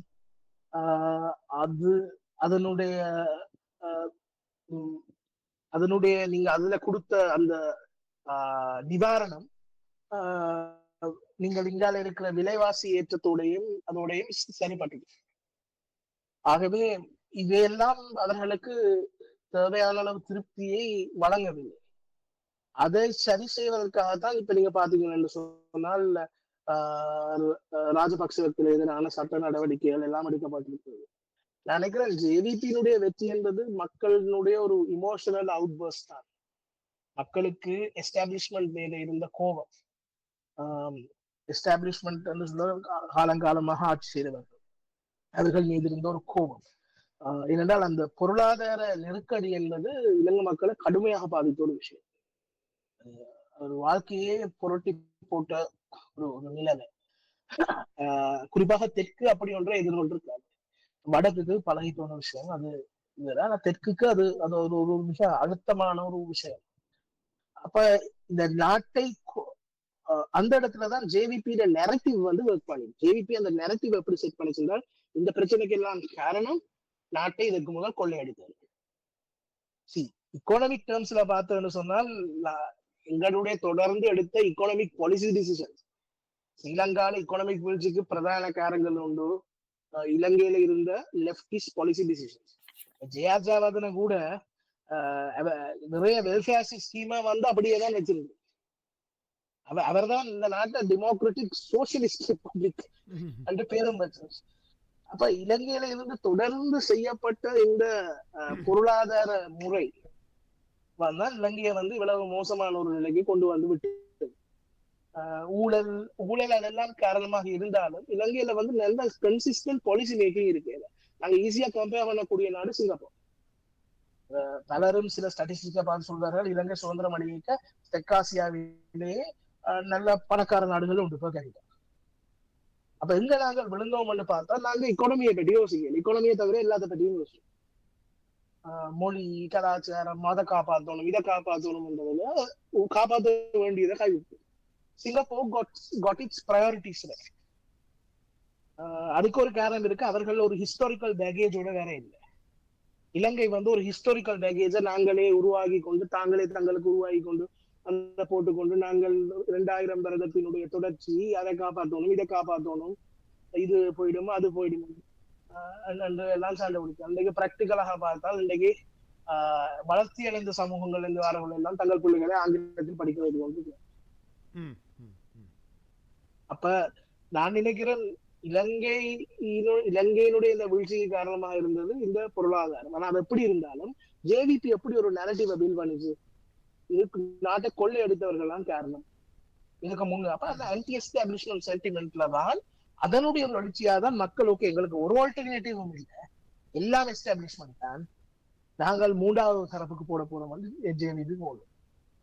ஜேவிபியால ஜேவிபி வந்து நாங்கள் அதை செய்திருப்போம். அன்றகுமாரோட ஸ்பீச்சஸ் பழைய ஸ்பீச்சஸ் எடுத்து பாத்தீங்கன்னா இது சிம்பிளான விஷயம், நாங்கள் இதை எப்படி செய்வோம் அப்படி செய்வோம்னு நிறைய விஷயங்கள் சொன்னார். இப்ப அவர் செய்ய வேண்டிய சூழல்ல இருக்கிறார். அதை செய்யணும்னு எதிர்பார்ப்பும் மக்கள்கிட்ட இருக்கு. ஆனால் இலங்கை மக்கள் இயல்பிலேயே எல்லாத்துக்கும் போராட மாட்டாங்க. இலங்கையில வந்து ஒரு 12 மணித்தியாலம் கரண்ட் கட்டும் மக்களுக்கு இந்த ஃபியூல் லைனும் இல்லாம இருந்திருந்தால் இன்றைக்கு ராஜபக்சர்கள் ஆட்சியில் இருந்திருக்காங்க. இதுதான் அப்பட்டமான உண்மை. சரியா? அதாவது அவர்களை துரத்தி அடிச்சுட்டு 1008 நியாயங்கள் சொல்லுவார்கள். அவர்கள் மனிதர் மேல அவர்கள் குலை விட்டார்கள் அது இது. ஆனால் இலங்கையிலே 12 மணி நேர கரண்ட் கட்டும் இந்த ஃபியூலுக்கான வரிசைகளும் தட்டுப்பாடும் பொருட்களுக்கான தட்டுப்பாடும் இல்லை என்றால் மக்கள் வீதிக்கிறங்க இது நடந்திருக்காங்க. ஆபத்துல இலங்கை மக்களை கம்ஃபர்டபுளா வச்சு கொண்டிருந்தா அவர்கள் ஒரு மாற்றத்தை விரும்ப மாட்டாங்க. நினைக்கிறேன் ஜேவிபிக்கும் அது நல்லா தெரியும். நிச்சயமாக இந்த ஜேவிபியினர் நீங்கள் சொல்வது போல மக்களை திசை திருப்பதற்காக இப்பொழுது கைதுகள் போன்ற சில நடவடிக்கைகளை ஈடுபட்டிருக்கின்றார்கள். அதாவது முக்கியமான சிலவரை, அதாவது ஜோசித ராஜபக்ஷ மற்றும் அவருடைய பேத்தியார் அவரையும் கைது செய்வதற்கான முயற்சிகள் நடைபெற்று நீதிமன்றத்திலே அந்த உத்தரவுகளும் பெறப்பட்டிருக்கின்றன. இப்படியான செயற்பாடுகளில் மூலம் உண்மையாகவே இந்த குற்றவாளிகள் தண்டிக்கப்படுவார்களா, அல்லது மக்களுக்கு ஒரு காட்சிப்படுத்தல் செய்வதற்காகத்தான் இப்படியான கைதுகள் இங்கொன்றும் அங்கொன்றுமாக காட்சிப்படுத்துவதற்காக செய்யப்படுவதாக நீங்கள் எண்ணுகிறீர்களா? இது உண்மையிலேயே ஒரு வெற்றிகரமான ஒரு செயற்பாடாக தண்டனை கொடுக்கக்கூடிய அளவுக்கு செல்வதற்கான சாத்தியக்கூறுகள் இருக்கிறது? அதாவது முக்கியமாக உண்மையிலேயே அந்த குற்றஞ்சாட்டு இவர்கள் எதிர்கட்சியிலே இருக்கும் பொழுது குற்றஞ்சாட்டிய அந்த அரச அதிகாரிகளா அல்லது அரசியல்வாதிகளா அவர்கள் மீது உண்மையான சட்ட நடவடிக்கை மூலம் தண்டனை வழங்கப்படும் என்று நீங்கள் எதிர்பார்க்கிறீர்கள்? இதுக்கான நேர்மையான பதில் என்னுடையது வந்து இதுக்கான கருத்தை எனக்கு சொல்ல முடியாது. என்றால் ஒரு ப்ராசிக்யூட்டருக்கு தனக்கு முன்னால இருக்கிற எவிடன்ஸை பார்த்து இந்த எவிடன்ஸை வச்சு என்னால ப்ராசிக்யூட் பண்ணிடுமா என்றுதான் அந்த டிஸ்கஷன் எடுக்கணும். அட்டர்னி ஜெனரலுக்கு அந்த டிசிஷன் எடுக்கலாம். எனக்கு முன்னால் இருக்கிற ஆதாரங்கள் இவருடைய குற்றத்தை எதுவித சந்தேகத்துக்கும் விடவில்லாமல் நிரூபிப்பதற்கு போதுமானதா. இதனாலதான் நான் எப்பயுமே சொல்லுவேன், அட்டார்னி ஜெனரல் டிபார்ட்மெண்ட் எப்பயுமே இண்டிபெண்டா இருக்கு. அதாவது ஒரு ஆட்சிக்கு வந்த உடனே ப்ராசிக்யூட் பண்றதும் மற்றொரு ஆட்சிக்கு வந்த ப்ராசிக்யூஷனை கைவிடுறதுமாக இருக்கக்கூடாது. ஏனென்றால் ப்ராசிக்யூஷன் என்றது அது ஒரு தொழில் நிபுணத்துவம் சார்ந்த ஒரு விஷயம். ஒரு ப்ராசிக்யூட்டருக்கு தனக்கு முன்னால் ஓகே இதுதான் குற்றச்சாட்டு, இந்த குற்றச்சாட்டை நிரூபிக்க இன்னென்ன ஆதாரங்கள் தான் இருக்கிறது, இது போதுமா, ஓகே போதும் என்றால் அவர் இன்டாக்மெண்ட்டை சொல்ல இஸ் இன்டாக்டட். அதுக்கு பிறகு வழக்கு நடக்கும், எவிடன்ஸை கொண்டு வருவீங்க, பிறகு டிஃபென்ஸை கொண்டு வர தீர்ப்பு வரும். அப்ப இந்த ப்ரோசஸுக்குள்ள ஆட்சி மாற்றமோ அரசாங்கமோ தலையிடக்கூடாது. நீதிமன்றத்துல எப்படி தலையிடக்கூடாதுன்னு சொல்லுவோமோ அது போல ப்ராசிக்யூட்டோரியல் டிஸ்கஷன்லையும் அரசியல் தலையீடு இருக்கக்கூடாது. அப்படி ஒன்று வரும் பொழுதுதான் நாங்கள் நியாயமான ப்ராசிக்யூஷன்ஸ் எதிர்பார்க்கலாம். அதுக்கான குரல் இருக்கிறது. அதாவது ஜேவிபி அந்த குரலை இதுக்கு முதல் வழங்கி இருக்கிறது. ஏஜிஸ், அதாவது இலங்கையில் அட்டர்னி ஜெனரல் டிபார்ட்மெண்ட் என்றது டீபொலிட்டிசைஸ் பண்ண நீங்கள் ப்ராசிக்யூஷனை அட்டர்னி ஜெனரல் மிச்ச ரோல்ல இருந்து டைசெக்ட் பண்ண வரும். இந்தியாவில் எடுத்தீங்கன்னா ஒவ்வொரு அரசாங்கமும் இல்ல அட்டர்னி ஜெனரல் தானே அரசாங்கத்தையும் ரெப்ரசென்ட் பண்ற. இந்தியாவில் எடுத்தீங்கன்னா ஒவ்வொரு அரசாங்கம் வரைக்கும் அந்த அரசாங்கம் தனக்குரியவர்களை அட்டர்னி ஜெனரலாக நியமித்து விடும். பட் இந்த இடத்துல இருந்து நாங்க ப்ராசிக்யூஷனை டைசெக்ட் பண்ணி அதை ஒரு இண்டிபெண்டான ப்ராசிக்யூட்டர்ஸ் ஆஃபீஸர் முந்தி இந்த மாதிரி டைரக்டர் ஆஃப் பப்ளிக் ப்ராசிக்யூஷன்ஸ் அப்படி ஒரு சிஸ்டத்துக்குள்ள கொண்டு வர வேணும். அதுக்கான ஒரு தேவை உண்டு, உணரப்பட்டிருக்கிறது. ஏன்னா அது அட்டர்னி ஜெனரலுக்கும் அது ஒரு கஷ்டமான விஷயம். இந்த கவர்மெண்ட்டையும் அவர் தான் டிஃபெண்ட் பண்ணணும், கவர்மெண்ட்டுக்கு எதிராக ப்ராசிக்யூஷனும் செய்யணும், ஒரு டிஃபிகல்ட்டான ரோல். மற்றது ஒரு ப்ராசிக்யூட்டர் இண்டிபெண்டன்ஸ் ஷோ பண்ணப்படும். ஆட்சியாளர்கள் வேற வேற வேற அந்த பிரஷர் அவர்கள் மீது கொடுக்கப்படும் சொன்னா அதை தொடர்ந்து செய்யலாத சூழல் இருக்கு. அவை நீங்க என்னோட கேட்ட கேள்வி இதுல வழக்குல வெல்லலாமா இல்லையான்னு அது எனக்கு சொல்லலாம். I don't know the evidence, I am not a prosecutor. நான் வெல்லலாமா இல்லையான்னு நான் கேட்பது இவர்களுக்கு மீதான நடவடிக்கைகள் அரசாங்கத்தினால் நேர்மையாக எடுக்கப்படுமா இல்லையான்றதான் கேட்டிருந்தேன்.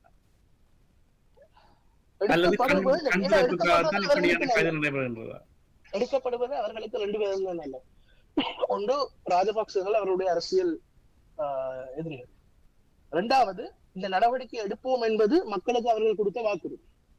மக்களும் அதாவது ஜேவிபிக்கு வாக்களித்த மக்கள் அனைவரும் அதை எதிர்பார்க்கிறார்கள். அதை செய்யலாம். ராஜபக்சர்கள் இப்ப இவர்கள் இதை செய்ய போதுமான ஆதாரங்கள் இல்லாமல் ஒரு அரசியல் நிகழ்ச்சி நிரலுக்காக இந்த ப்ராசிக்யூஷன் செய்யப்பட்டால் அது ராஜபக்சர்களுக்கு ஜாதகமாக முடியும். ஏனென்றால் போதுமான ஆதாரங்கள் இல்லாத ஒரு ப்ராசிக்யூஷன் ஃபெயில் ஆகி வழக்கில் இருந்து இவர்கள் விடுவிக்கப்பட்டால் ராஜபக்சர்கள் சொல்லுவாரு நான் சொன்னேன் தானே இதெல்லாம் பொய் என்று. அப்ப இதுல ரெண்டு பக்கம் இருக்கு. நாம ராஜபக்சனுடைய சில பேட்டிகளை நீங்க பாத்தீங்கன்னா அவங்களுக்கு எதிராக இன்டாக்மெண்ட் பண்ண போறாங்கன்னா செய்யுங்க, ப்ரூவ் பண்ணுங்க அவர் சொல்றாரு. அப்படி சொல்றதுக்கான காரணம் என்ன இருக்க அவைக்கும் தெரியும். சப்போஸ் இவரால ப்ரூவ் பண்ண இயலாம போலாம் போதுமான ஆதாரங்கள். இதனால நான் சொன்னேன் ப்ராசிக்யூட்டர்ஸ் ஆபீஸ்ன்றது இண்டிபெண்டா இருக்கும். அரசியல் காரணங்களுக்காக ப்ராசிக்யூஷன் செய்ய போறது டேஞ்சரஸ். ஏண்டா இது ஒரு விஷயம் இருக்கு, டபுள் ஜெப்படி. ஒரு ப்ராசிக்யூட் பண்ணி அவர் குற்றவாளி இல்லை என்று தீர்மானிக்கப்பட்டு விட்டால் அதே குற்றத்துக்காக திருப்பி ப்ராசிக்யூட் பண்ண முடியாது. Double jeopardy will attach. அப்ப இந்த விஷயங்கள் எல்லாத்தையும் கருத்துல கொண்டுதான் இயங்க வேணும். இது இது எடுத்தோம் கவிழ்த்தோம் என்று செய்யக்கூடிய ஒரு அரசியல் நகர்வாக இருக்கக்கூடாது. அடுத்ததாக இந்த ஜேவிபியின் மீது குற்றஞ்சாட்டுபவர்களுக்கு எதிராக வைக்கப்படும் ஒரு வேண்டுகோள், அதாவது புதிதாக வந்திருக்கின்ற அரசாங்கத்துக்கு சில கால இடைவெளி அல்லது கால அவகாசம் கொடுக்கப்பட வேண்டும். அவர்கள் தங்களை சுதாரித்துக் கொண்டு பழைய தவறுகளை திருத்திக் கொண்டு நாட்டை முன்னேற்றுவதற்கு அல்லது மக்களுக்கான சுமையை குறைப்பதற்கான ஒரு சந்தர்ப்பத்தை வழங்க வேண்டும். அதற்காக சில காலம் கொடுக்கப்பட வேண்டும் என்று கூட சில எதிர்பாரங்கள் முன்வைக்கப்படுகின்றன. இது பற்றி நீங்கள் என்ன கூற முடியும்? நினைக்கிறேன் ரெண்டு விஷயம் ஒரு ஆள் செய்யலாம். ஒரு விஷயத்த சரியா செய்யலாம், ஒரு விஷயத்த பிழையா செய்யலாம். சரியா செய்யறதுக்கு காலவாசம் தேவையில்லை, பிழையா செய்யறதுக்கு சுட்டி காட்டுறதுக்கு காலவாசம் தேவையில்லை. சரியா? என்னடா இது எப்படி இருக்கும்னு சொன்னால், நான் வந்துட்டேன், நான் பிளவிட போறேன், நான் சரியா செய்ய தொடங்குறதுக்கு எனக்கு கொஞ்சம் காலம் எடுக்கிற மாதிரி அது எவ்வளவு அபத்தமா இருக்கும். அது போலதான். அதாவது நீங்க ஒவ்வொரு ஸ்டெப்லையும் விஷயத்தை சரியா செய்யலாம். அப்கோர்ஸ் யாராவது எதிர்பார்த்த என்னவென்றால் இரவோடு இரவாக எல்லாமே மாற வேண்டும் என்றால் அது வேற விஷயம், நியாயம் இல்லை. ஆனா நீங்க வைக்கிற ஒவ்வொரு அடியையும் நீங்கள் சரியா வைக்கலாம். உதாரணத்துக்கு பிடிஏ இல்லாத ஒழிப்போம் என்று சொன்ன அன்றகுமார திசாநாயக்க இன்றைக்கு பிடிஏக்கு கீழே ஒரு டிடென்ஷன் ஆர்டரை சைன் பண்றாரு என்று சொன்னால் அது அதனுடைய அப்சர்டிட்டியை நாங்கள் பார்க்க யாராவது சுட்டி காட்டலாம் தானே. அதுல இருக்கிற நகை முறையை யாராவது சுட்டி காட்டலாம் தானே. அதுதான் விமர்சனம். அதுதான் விமர்சனம் நினைக்கிறேன். அந்த விமர்சனத்துல நியாயம் இருக்குதா நினைக்கிறேன். அதாவது பிடிஏ வேணும் என்று சொல்லி, அதாவது பிடிஏனுடைய தேவை ஒன்று இருக்கிறது என்று சொன்ன ஒருவர் இதை யூஸ் பண்றாருந்தா ஓகே, அதுல ஒரு நகைமுறையும் இல்லை. பட் பிடிஏ நாங்கள் இல்லாத ஒழிப்போம் என்று பிடிஏக்கு எதிராக குரல் கொடுத்தவர்ல முக்கியமான ஒரு ஆள் இன்னைக்கு அவரே ஒரு டிடென்ஷன் ஆர்டர் சைன் பண்ணி மினிஸ்டர் ஆஃப் டிஃபென்ஸா விமர்சனங்கள் எல்லாம் செய்யும். அப்கோர்ஸ் நான் அதை அண்டர்ஸ்டாண்ட் பண்ணல, அதுல பிராக்மேட்டிசம். நான் எப்பவும் சொல்ற ஒரு விஷயம் தான், ideologies can fuel politics, but when it comes to governance you need pragmatism. Ideologies வச்சுக்கொண்டு கவர்ன் பண்ண ரியாலிட்டி என்ற ஒரு விஷயம் இருக்கு.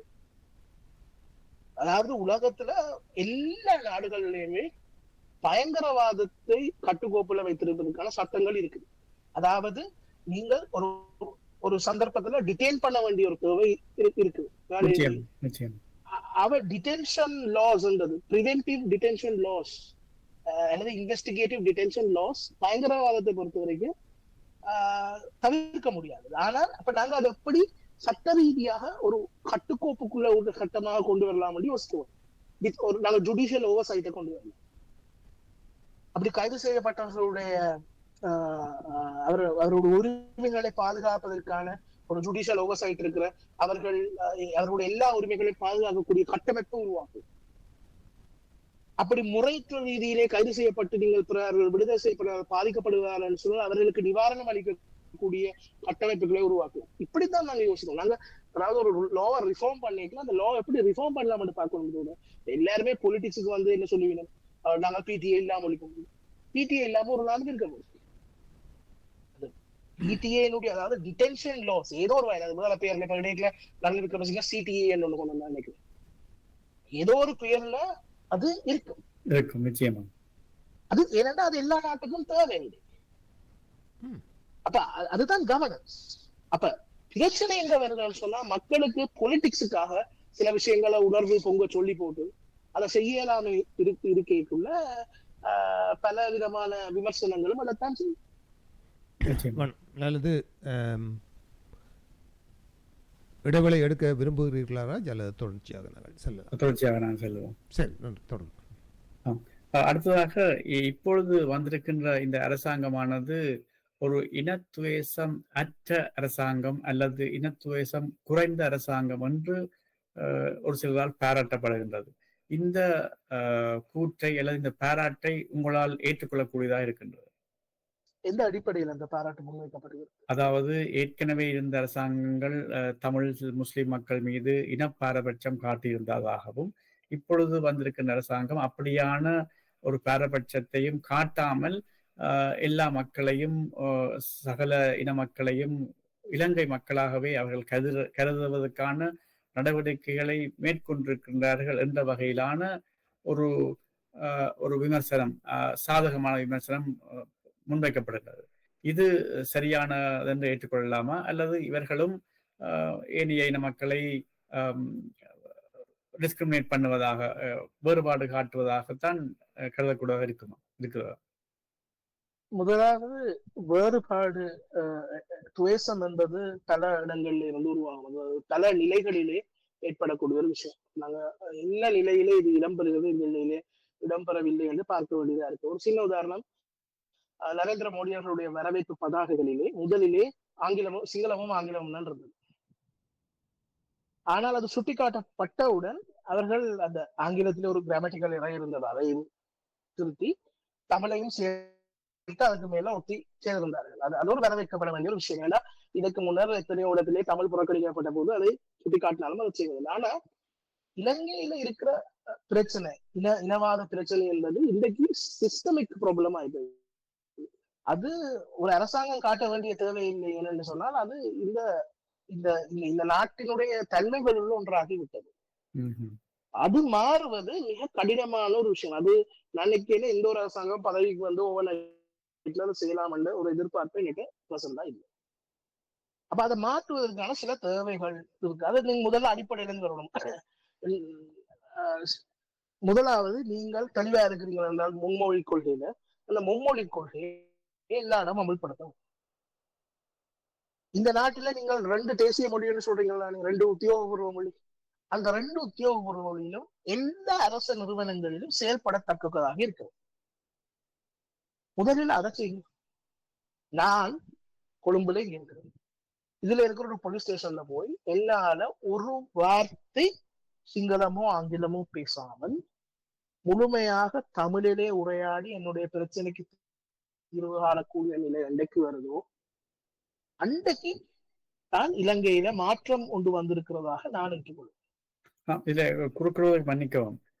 இந்த வகையான மாற்றம் தங்களுடைய ஆட்சியிலே வரும் என்று சொல்லித்தான் அந்த தேர்தலுக்கு முன்னர் விளம்பரங்கள் எல்லாம் தொலைக்காட்சிகளிலேயும் ஏனைய சமூக ஊடகங்களிலேயும் அவர்கள் ஒரு வங்கிக்கு போவது, அங்கே தமிழ் மொழியிலே பேசுவதற்கான சந்தர்ப்பம் கிடைக்காத பொழுது இன்னொருவர் வந்து இவர்களுக்கு தமிழ் மொழியிலே அந்த மொழிபெயர்ப்பு செய்து அந்த உதவியை செய்வது மாதிரியான பிம்பங்கள் எல்லாம் காட்டப்பட்டது. அப்படியானால் அப்படியான நடவடிக்கை இன்னும் மேற்கொள்ளப்படவில்லை என்று நீங்க சொல்றீர்கள், அப்படித்தானே?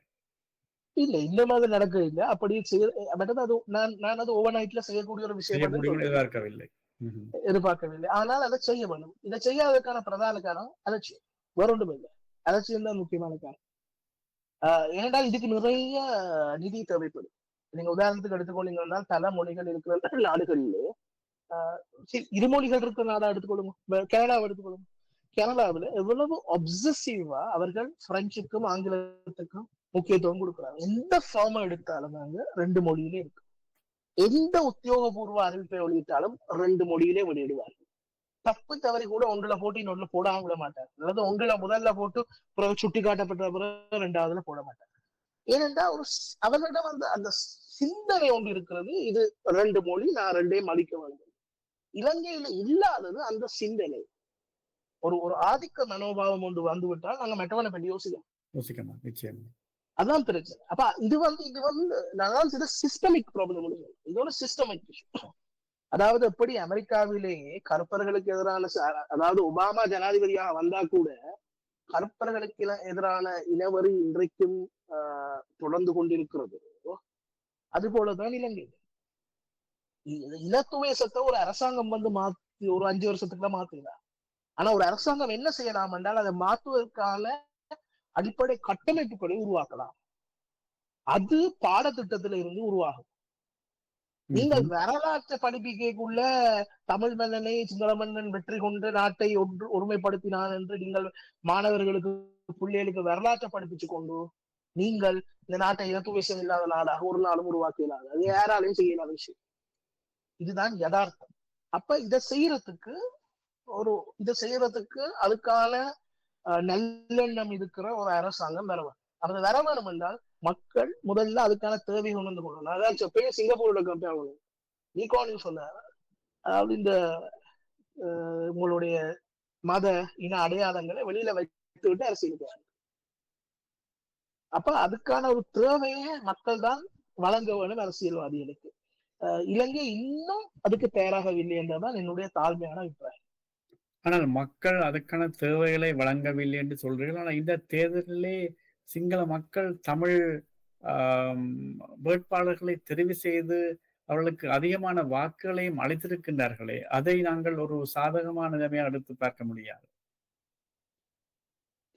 சிங்கள மக்கள் தமிழ் வேட்பாளர்களுக்கு வாக்களித்தது ஒரு டோக்கனிசம். மற்றது நீங்கள் பார்க்க அதுக்குள்ள வந்து நிறைய விஷயங்கள் நீங்க பார்க்கலாம்.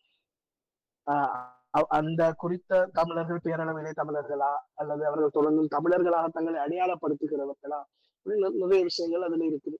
மற்றது ஆனால் இதுல பிரச்சனை வந்து நல்லதான் நான் சொன்னேன், அமெரிக்காவில் ஒரு ஒபாமா என்ற ஒரு கருப்பிடத்தவர் ஜனாதிபதி ஆகிவிட்டார் என்பதற்காக அமெரிக்காவிலே நிறவரி பிரச்சனை இல்லாமல் போய்விட்டதா? அதற்கேற்ற கேள்விதான் இது. நாங்கள் ஒரு விஷயத்தை மட்டும் நீங்க சப்போஸ் ஓகே இல்ல அவர் ஒரு தமிழர், அவர் வந்து தெற்கில் இருந்து எலெக்ட் ஆகியிருக்கிறார், அதுவும் குறிப்பாக சிங்களவர்கள் மட்டுமே பெரும்பான்மையாக இருக்கிற ஒரு இதுல இருந்து நல்ல விஷயம், அந்த மாற்றம் வரவேற்கத்தக்கது. அது போலவே தமிழர் பிரதேசத்திலிருந்து ஒரு சிங்களவரோ ஒரு முஸ்லீமோ, அதுபோல முஸ்லீம் பிரதேசத்தில் ஒரு தமிழரோ சிங்களவரோ எலெக்ட் ஆகிறதுலாம் நல்ல விஷயம். ஆனா அது அதோட சிஸ்டமிக் இஷ்யூவை வந்து ரிசால்வ் ஆகாது.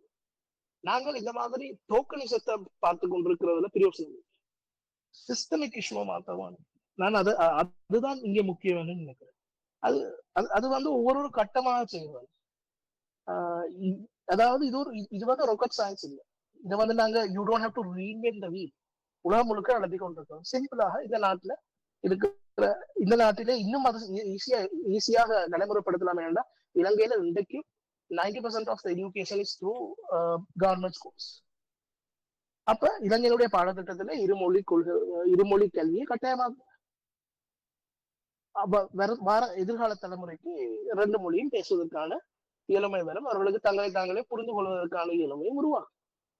இன்றைக்கு இலங்கையில வந்து ஒரு இருதரப்புக்கு இரு வகுப்பை சார்ந்த மக்கள் இருக்கிறார்கள். அதாவது 2 மொழியில் அல்லது 3 மொழியிலே சரளமாக உரையாடக்கூடியவர்கள், மற்றது இன்னொருவருடைய மொழி தெரியாதவர். நீங்களே யோசிக்கும் இதுல யாருக்கு யாரிடம் பிரிவினையை விதைப்பது இலகுவாக இருக்கு? நான் சொல்லல மற்றவரிடம் இருக்கா வேண்டாம், இது ஒரு ஃபேக்டர் மட்டும்தான், பல ஃபேக்டர்ஸ் இருக்கிறது. அப்ப இந்த மாதிரியான சின்ன சின்ன விஷயங்கள்ல இருந்து மாற்றம் தொடங்கலாம். ஆனால் மாற்றம் ஒவ்வொன்றை வராது. இலங்கையிலே நீங்கள் சொல்வதை போல் இனவாதம் எல்லாம் துவேஷம் இல்லாத நாடாக ஆக்க வேண்டும் என்றால் அது ஒரு 3 to 4 டிகேட் ப்ராஜெக்ட். ஏனென்றா நீங்க ஒரு 5-6 more than 6 டிகேட்ஸாக இனவாதத்தை வளர்த்து விட்டுருக்கீங்க. 60-70 ஆண்டு வருஷமாக வளர்த்த இனவாதத்தை ஒரு 5 வருஷத்துல ஒரு அரசாங்கத்தால இல்லாதொழிக்கிறார். அது அடுத்த 2 தலைமுறையை இந்த சிந்தனையிலிருந்து நீங்கள் மாற்றி அமைத்தால் மட்டும்தான் அதை உருவாக்க முடியும். அப்ப அது ஓவர் நைட்ல நடக்கிற ஒரு விஷயமாக நான் நம்புகிறேன். சரி, ஒரு கேள்வி கேட்கலாமா? நிச்சயமா. அதாவது நீங்கள் இதுவரை சொன்ன இந்த விடயத்திலே இப்போது இந்த உள்ளூராட்சி சபை தேர்தல்கள் தொடர்பான ஒரு விஷயத்தை தொடர்புபடுத்தி கேட்கலாம் என்று நம்புகிறேன். நாடு அனுராவோடு ஊர் எங்களோடு என்ற ஒரு வாதத்தை எல்லோரும் முன்வைக்கிறார்கள். தமிழ் மக்கள் எல்லோரும் தமிழ் கட்சிகளுக்குத்தான் இந்த தடவை உள்ளூராட்சி தேர்தலில் வாக்களிக்க வேண்டும், தமிழர்களுடைய அடையாளத்தை காப்பாற்ற வேண்டும் என்ற சிந்தனைகள் எல்லாம் தமிழ் பிரதேசங்களில் இப்போது பலமாக ஒலிக்கிறது. நீங்கள் சொல்லுகிற விஷயத்துக்கு இது முற்று முழுதாக மாறான ஒரு சிந்தனையாக இருக்கிறது இல்லையா? இதை நீங்கள் எப்படி பார்க்கிறீர்கள்? இதை எப்படி பார்க்கிறேன் என்றால் இதுவும் ஒரு விதமான நடைமுறை தான். அதாவது இந்த மதத்தில் இருக்கிறவனுக்கு மட்டும் போட் என்று சொன்னால் நீங்கள் உடனே சொல்லிடுவீங்கள் மதவாதம் என்று. இந்த சாதியில இருக்கிறவனுக்கு மட்டும் போடு, மற்றவனுக்கு போடாது என்று சொன்னால் சாதி விவாதம் என்று சொல்லிடுவீங்க. ஆனால் ஏதோ ஒரு காரணத்துக்காக நாங்கள் இடம் மட்டும் ஓகே என்று சொல்றோம். அது நான் நினைக்கிறேன். நான் எப்படி சொல்றது, ஏஜே வில்சனுக்கு போறேன், ப்ரொஃபசர் வில்சன் தியரி தான் Tamil nationalism is a defensive nationalism. அதாவது சிங்கள பௌத்த தேசியவாதத்துக்கு எதிராக உருவாகின ஒரு தேசியவாதம் வந்து பார்க்கணும். அப்ப நாங்க சிங்கள பௌத்த தேசியவாதத்தை பிழை என்று சொல்லிக்கொண்டு தமிழ் தேசியவாதத்தை ஜஸ்டிஃபை பண்றதுக்கான வாத பிரதிவாதங்களுக்கு நான் போக விரும்பல. நான் நினைக்கிறேன் என்றால் சில சந்தர்ப்பங்களில நாங்களும் ஐரோனிக்கலா செயற்படுகிறோமோ என்பதற்கான ஒரு தேவை இருக்கு. என்ன பொறுத்த வரைக்கும் தமிழ் அரசியல்வாதிகள் தங்களுடைய இன அடையாளத்தை காட்டி வாக்குகளை கேட்பதை விட மக்களுக்கு தாங்கள் என்ன செய்ய போகிறோம் என்பதை சொல்லி வாக்கு கேட்கிறது பெட்டர்னு நினைக்கிறேன். கடந்த பாராளுமன்ற தேர்தலில் கிடைத்த அடிக்கான முக்கியமான காரணமே இதுவரைக்கும் எதுவுமே செய்யாமல் வெறும் வாய்ச்சொல் வீரர்களாக இருந்து கொண்டு அரசியலிலே இருந்ததுதான். நான் நினைக்கிறேன் அதை தொடராத பொழுது மக்களுக்கு ஒரு அதிருப்தி வரும். அது மாற்றி அமைக்கப்பட வேண்டும் என்றுதான் நான் எதிர்பார்க்கிறேன் தமிழ் பிரதேசங்களை பொறுத்தவரை. அடுத்ததாக ஒரே பாட்டை கனகாலம் பாடு. அடுத்ததாக நீங்கள் ஒரு ஜேவிபி அரசாங்கத்தினுடைய பல குணாம்சங்களை அதன் முரண் நகைகளை தெரிவித்திருந்தீர்கள். இந்த ஜேவிபியில் இருக்கக்கூடிய இந்த புதிய பாராளுமன்ற உறுப்பினர்கள் யாருக்குமே ஒரு கவர்னன்ஸ் செய்த அனுபவம் இல்லை என்பதை அவர்களுடைய பல ஸ்டேட்மெண்ட்கள், இந்த மின்சாரம் போனதுக்கு குரங்கு தான் காரணம் என்ற போன்ற விஷயங்களை எல்லாம் அவர்கள் சொன்னது பெரிய ஒரு நகைச்சுவையாகவும் அதே சமயம் அவர்களுடைய அனுபவமின்மையையும் காட்டுகின்ற விடயங்களாக எல்லாம் இருந்திருக்கிறது. நீங்கள் நினைக்கிறீர்களா இவர்கள் ஒரு மெச்சூரிட்டி அடைந்து இந்த 5 வருடத்திலே மக்களை கவர்ந்து அடுத்த ஆட்சிக்கு செல்லக்கூடிய வாய்ப்புகள் இருக்கிறது. நீங்கள் சொன்ன அந்த ஏனைய எதிர்க்கட்சிகள் ஒற்றுமையாக இல்லை போன்ற விடயங்களை தவிர்த்து அவர்களுடைய கவனம் நீங்கள் எப்படி பார்க்குறீர்கள்? அவர்கள் ஸ்ட்ரகிள் பண்ணுகிறார்கள், அது வலிவாக தெரிகிறது. ஆனால் தங்கள் பிழைகளை ஏற்றுக்கொண்டு அதை உடனடியாக திருத்த தயாராக இருப்பதை என்ற ஒரு ஆட்டிடியூட தான் இதுவரைக்கும் அவர்கள் காட்டிக் கொண்டிருக்காங்க. அது ஒரு நல்ல விஷயம். இந்த கவர்னன்ஸ் எக்ஸ்பீரியன்ஸ் இல்லாத ஃபெயிலியர் வாரத்துக்கு முதலாவது வடமாகாண சபையே ஒரு பெரிய எக்ஸாம்பிள். மாகாண சபைக்குள்ள செய்யக்கூடிய விஷயங்கள் இருக்கு இது. ஆனால் வடமாகாண சபை என்ன செய்தால் இப்ப தமிழ்நாடு அரசாங்கம் கச்சதீவை மீட்பு தீர்மானம் நிறைவேற்றிய மாதிரி it has no validity because Tamil Nadu is not a sovereign state, India is a sovereign state. External affairs அதுக்கு எந்த பவர்ஸும் இல்லை. சோ சும்மா பவர் இல்லாத ஒரு விஷயத்துக்கான தீர்மானங்களை நிறைவேற்றுவதை விட அது உணர்ச்சிக்கு நல்லா இருக்கு. அதான் பிரச்சனை. என்னடா நாங்க எல்லாரும் இந்த உணர்வு பூர்வமான விஷயங்களை பேசுறதுக்கு நல்லா இருக்கு. பிராக்டிக்கலா பார்த்தால் அதுல எந்த ஒரு விளைவாயனையும் இருக்காது. ஜேவிபியை பொறுத்த வரைக்கும் அவர்கள் இன்எக்ஸ்பீரியன்ஸ்ட், அது கவர்னன்ஸ் எக்ஸ்பீரியன்ஸ் இல்லை. ஆனால் அவர்கள் 2 விஷயம் இதுல நடக்கலாம் அவர்களுக்கு. ஒன்று, அட்மினிஸ்ட்ரேட்டிவ் ஆபீசர்ஸால அவர்கள் கண்ட்ரோல் பண்ணப்பட்டு மிஸ்லீட் பண்ணப்பட்டு அதிகாரிகளின் ஆட்சி ஒன்று உருவாகும். 2, அது இல்லாமல் அவர்கள் மிக விரைவாக கற்றுக்கொண்டு தங்கள் பிழைகளில் தவறுகள் சர்க்கிள்களில் இருந்து கற்றுக்கொண்டு மிக திறமையாக கவர்ன் பண்ண. இந்த 2ல ஒரு விஷயம் நடக்கும். இப்படியே பார்த்துக்கொள்வோம். இன்று ஒரு நிறைவேற்று அதிகார ஜனாதிபதியாக அனுரகுமார் திசாநாயக்க இருக்கிறார். பாராளுமன்றத்தில் 3/2 பெரும்பான்மை இருக்கிறது. இது ஒரு மிகப்பெரிய அதிகார பலம் அரசியல் ரீதியாக. ஆனால் அதை அவர்களால் முழுமையாக பயன்படுத்துவதற்கான ஒரு செயற்திட்டத்தை அவர்களால் கொண்டு வர முடியும். இதே அதிகாரங்கள் ரணில் விக்ரமசிங்கோக்கோ மஹிந்த ராஜபக்சோக்கோ இருந்திருந்தால் அவர்கள் ஏதோ விஷயங்கள் எல்லாம் செய்து முடித்திருப்பார்கள். ஆனால் இந்த அரசாங்கம் எங்கு சிக்கப்பட்டு நிற்கிறது என்று நீங்கள் கருதுகிறீர்கள்? எக்ஸ்பீரியன்ஸ் வேற ஒன்றும் இல்லை. நான் இந்த உதாரணம் இதுக்கு முதலும் பல சந்தர்ப்பங்களை நான் வழங்கி இருக்கிறேன். கோட்டாபய ராஜபக்சவிடம் இருந்த அதே ஆபீசர்ஸ், அதே செட் ஆஃப் மினிஸ்டர்ஸ், அதே எம்பிஸ் அப்படியே சக்சீட் பண்ணவரா ரணில் விக்ரமசிங்க. கோட்டாவால செய்ய முடியாதது ஏன் ரணிலால செய்ய முடிந்தது? எக்ஸ்பீரியன்ஸ். அதாவது சாதாரணமாக இப்ப எல்லாரும் யங் ஆண்டர்பிரினர்ஸாக மிக இளவயதிலே பொசிஷனுக்கு போறதால எக்ஸ்பீரியன்ஸினுடைய தேவைப்பாடு பற்றிய கேள்விகள் பலரும் இருக்கு. ஆனா ப்ரொஃபஷனல்ஸா இருக்கிறவங்களுக்கு தெரியும் எக்ஸ்பீரியன்ஸ் என்பது எவ்வளவு தூரம் முக்கியமான ஒரு விஷயம். நான் நினைக்கிறேன் அந்த வித்தியாசம் எக்ஸ்பீரியன்ஸ். அதாவது ஒருவேளை கோட்டாபய மஹிந்த ராஜபக்ச இருந்திருந்தா இவ்வளவு தூரத்துக்கு இந்த பிரச்சனை போயிருக்காது. ஏனென்றால் எக்ஸ்பீரியன்ஸ் என்றது அரசியலிலே எவ்வளவு முக்கியமோ அதை விட கவர்னன்ஸ்ல முக்கியம். அப்ப கவர்னன்ஸ் எக்ஸ்பீரியன்ஸ் என்பது இல்லாத ஒரு ஒரு ஒரு கூட்டம் வரையில அவர்கள் நிறைய சவால்களை எதிர்நோக்குவார்கள். என்னடா நீங்க பார்க்க நீங்க ஒர்க் பண்றீங்க அரசு அதிகாரிகளோடு, உங்களுக்கு ஒரு ப்ரையாரிட்டி இருக்கும், அவைக்கு ஒரு ப்ரையாரிட்டி இருக்கும். உங்களுடைய பாலிசி அவையை கொண்டு இம்ப்ளிமெண்ட் பண்ண வைக்கிறதுன்றது ஒரு ஆர்ட். அப்ப இவையெல்லாம் எக்ஸ்பீரியன்ஸ்ல இருந்து வரக்கூடிய விஷயங்கள். உதாரணமாக பிமல் ரத்நாயக்க அவர்களுடைய மினிஸ்ட்ரிக்கு கீழே இருக்கிற பல கூட்டுத்தாபன தலைவர்கள் எல்லோருமே ராஜினாமா செய்கிறார்கள் என்ற ஒரு குற்றச்சாட்டு இருக்கிறது. அதே சமயம் நாங்கள் ஏற்கனவே இந்த விடயத்தை பேசியது போல சிங்கள மக்களாலும் தெரிவு செய்யப்பட்ட பாராளுமன்ற உறுப்பினர்கள் சரோஜா போல் போன்றவர்களுடைய தேர்தலுக்கு முன்னர் இருந்த அவர்களுடைய பிரபல்யம் என்பது இப்போது குறைந்து கொண்டு இருக்கிறது என்றது போன்ற நிலைமைகளை எல்லாம் அவதானிப்பதில் இருந்து இந்த அரசாங்கத்தினுடைய செயற்பாட்டை நீங்கள் எப்படி கணிப்பீர்கள்? வீர வசனங்கள் கலைக்கிறது எல்லா உலகத்திலே நான் பார்க்க வரைக்கும் இலகுவான விஷயம் விமர்சிப்பது. ஏனென்றால் நீங்கள் பிள்ளைகளை மட்டும் ஐடென்டிஃபை பண்ணிட்டு சொல்யூஷன்ஸ் கொடுக்க தேவையில்லை. அல்லது நீங்க சொல்லலாம் நாங்கள் வந்தா இதை வேற மாதிரி செய்யணும், எப்படி செய்யறோம்னு சொல்ல தேவையில்லை. பிரச்சனை எங்க வருது என்றால் நீங்கள் அங்க வந்து இருந்த உடனே நீங்கள் சொன்னீர்களே இதெல்லாம் நாங்கள் இப்படி சிம்பிளா செய்யணும். அன்றுகுமார் திசாநாயக்க கூட ஒரு பேஜிலே இலங்கைக்கு இருக்கிற கடன் என்ன கடன், இது ஒரு சொச்ச கடன், இதெல்லாம் ஒரு கடனா ஒரு பேசி ஒரு ஒரு அவருடைய பேச்சோண்டு இருக்கு. ம். இதெல்லாம் ஒரு கடனா. ஆனா இன்னைக்கு ஆட்சிக்கு வரைக்கும் அவருக்கு விளங்கி இருக்கும் ஒரு பட்ஜெட் செய்யக்குள்ள டாக்ஸ்களை விதிக்க ஏன் டாக்ஸ் விதி ம். இந்த கடன் எவ்வளவு பெரிய கடன். ம். இது 2028 இருந்து கட்டுறதுன்றது எவ்வளவு கஷ்டம். ம். இப்ப நாங்கள் எந்த ஒரு ஃபேக்ட்ஸையும் பார்க்காம அதாவது கான்சிக்வன்சஸ் நீங்க அனுபவிக்க தேவையில்லைன்னா நீங்க எதையும் சொல்லிட்டு போகலாம். ம். ம். நீங்க சொல்றதுக்காக கான்சிக்வன்சஸ் செய்து காட்ட வேண்டிய சூழ்நிலை வரைக்கும் பிரச்சனை வருது. அன்னைக்கு ஒரு கட்டம் வரைக்குமே ஜேவிபி தாங்கள் இப்படி ஒரு வெற்றி பெறுவோம் என்று எதிர்பார்த்திருக்க மாட்டார்கள் என்பதுதான் என்னுடைய நம்பிக்கை. கடந்த ஆட்சி மாற்றங்கள் எல்லாம் பல வெளிநாட்டு சக்திகளால் தீர்மானிக்கப்பட்டது என்ற விஷயங்களும் கூட பேசப்படுவதுண்டு. தற்சமயம் இருக்கக்கூடிய தேசிய மக்கள் சக்தி அரசாங்கம் இப்போது இந்தியாவுடன் மிக நெருக்கமான உறவை பேணுகிறது.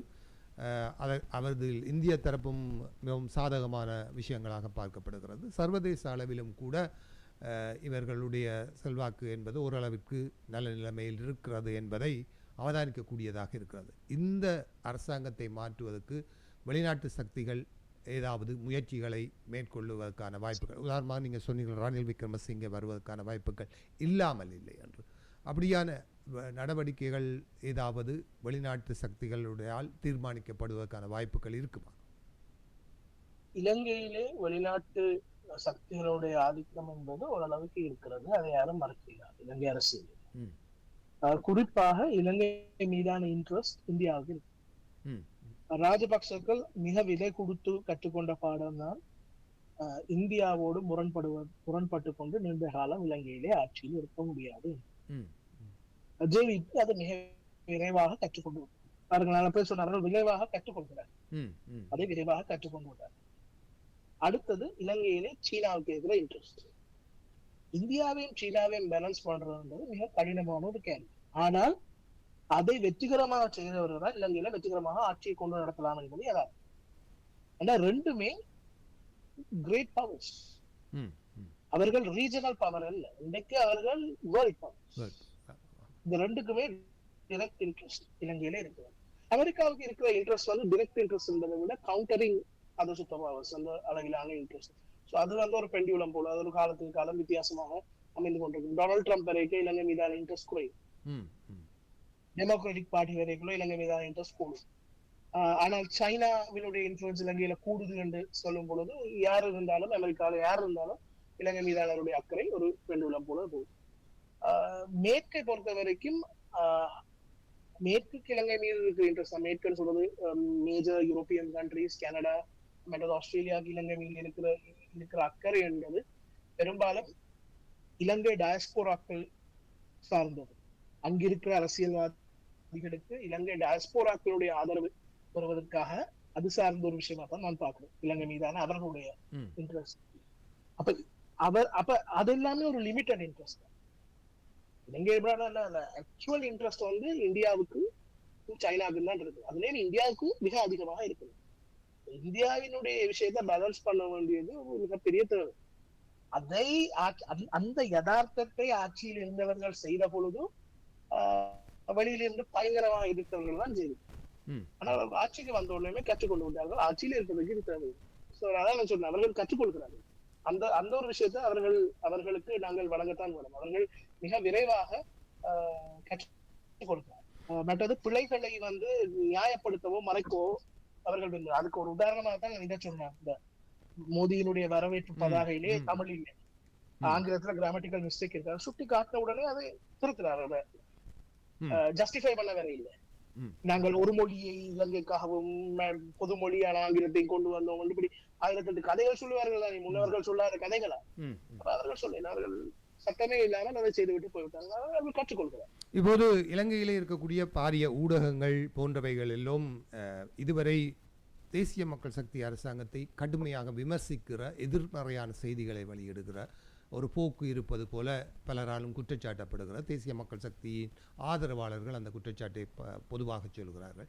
நீங்கள் அவ்வாறு உணர்கிறீர்களா? அங்கே இருக்கக்கூடிய பெரிய ஊடகங்கள் இல்ல, அவர்களுக்கு சாதகமாகவும் பெரிய ஊடகங்கள் இருக்குது, அவதானிக்கலாம். எதிர்ப்பாகவும் இருக்குது. இது எப்பவுமே எந்த நிலைதான். இதற்கு முன்னர்கள் இருக்கும் போதும் அந்த தரப்புக்கு ஆதரவாக சில ஊடகங்களும் எதிராக சில ஊடகங்களும் இருக்கு.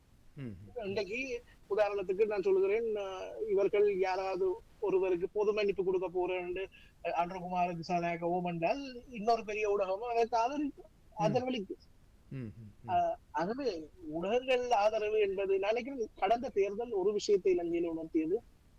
ஊடகங்கள் என்று நாங்கள் சொல்லுவோம், பாரம்பரிய ஊடகங்களின் ஆதரவு எதிர்ப்புகளை தாண்டி இங்கே சமூக ஊடகங்களுடைய இன்ஃபுளுன்ஸ் மிக அதிகம். ஆகவே சரியானதை செய்து கொண்டிருந்தால் அதை என்றால் அன்றகுமார் திசாநாயக்கோட ஹோல் கேம்பெயினை நீங்க பாத்தீங்கன்னா அது சமூக ஊடகத்தை டார்கெட் பண்ண கேம்பெயின். ஆகவே நான் நினைக்கிறேன் சரியானதை ஜேவிபி அரசாங்கம் தொடர்ந்து செய்தால் அவர்கள் ஆட்சியில் இருக்கலாம். அதை எதுவும் நிப்பாட்ட போறது இல்லை. தொடர்ச்சியாக இன்று இந்த எல்லோராலும் எதிர்பார்க்கப்படுகிறது இந்த அரசாங்கம் இப்போ அது கவிழ்ந்து ஓடும், பொருளாதார பிரச்சனை இருக்கிறது, ட்ரம்பினுடைய டாரிஃப் வருகிறது, இவர்களால் பொருளாதாரத்தை கையாள முடியாது, இப்போ அது இவர்கள் கவுண்டு விட்டால் மீண்டும் ரணில் வருவார். சரி, ஸ்ரீலங்காவில் ரணில் என்ற ஒருவர் இல்லை என்றால் யார் அடுத்த தெரிவு என்ற ஒரு கேள்வியை கேட்டால் என்ன சொல்வீர்?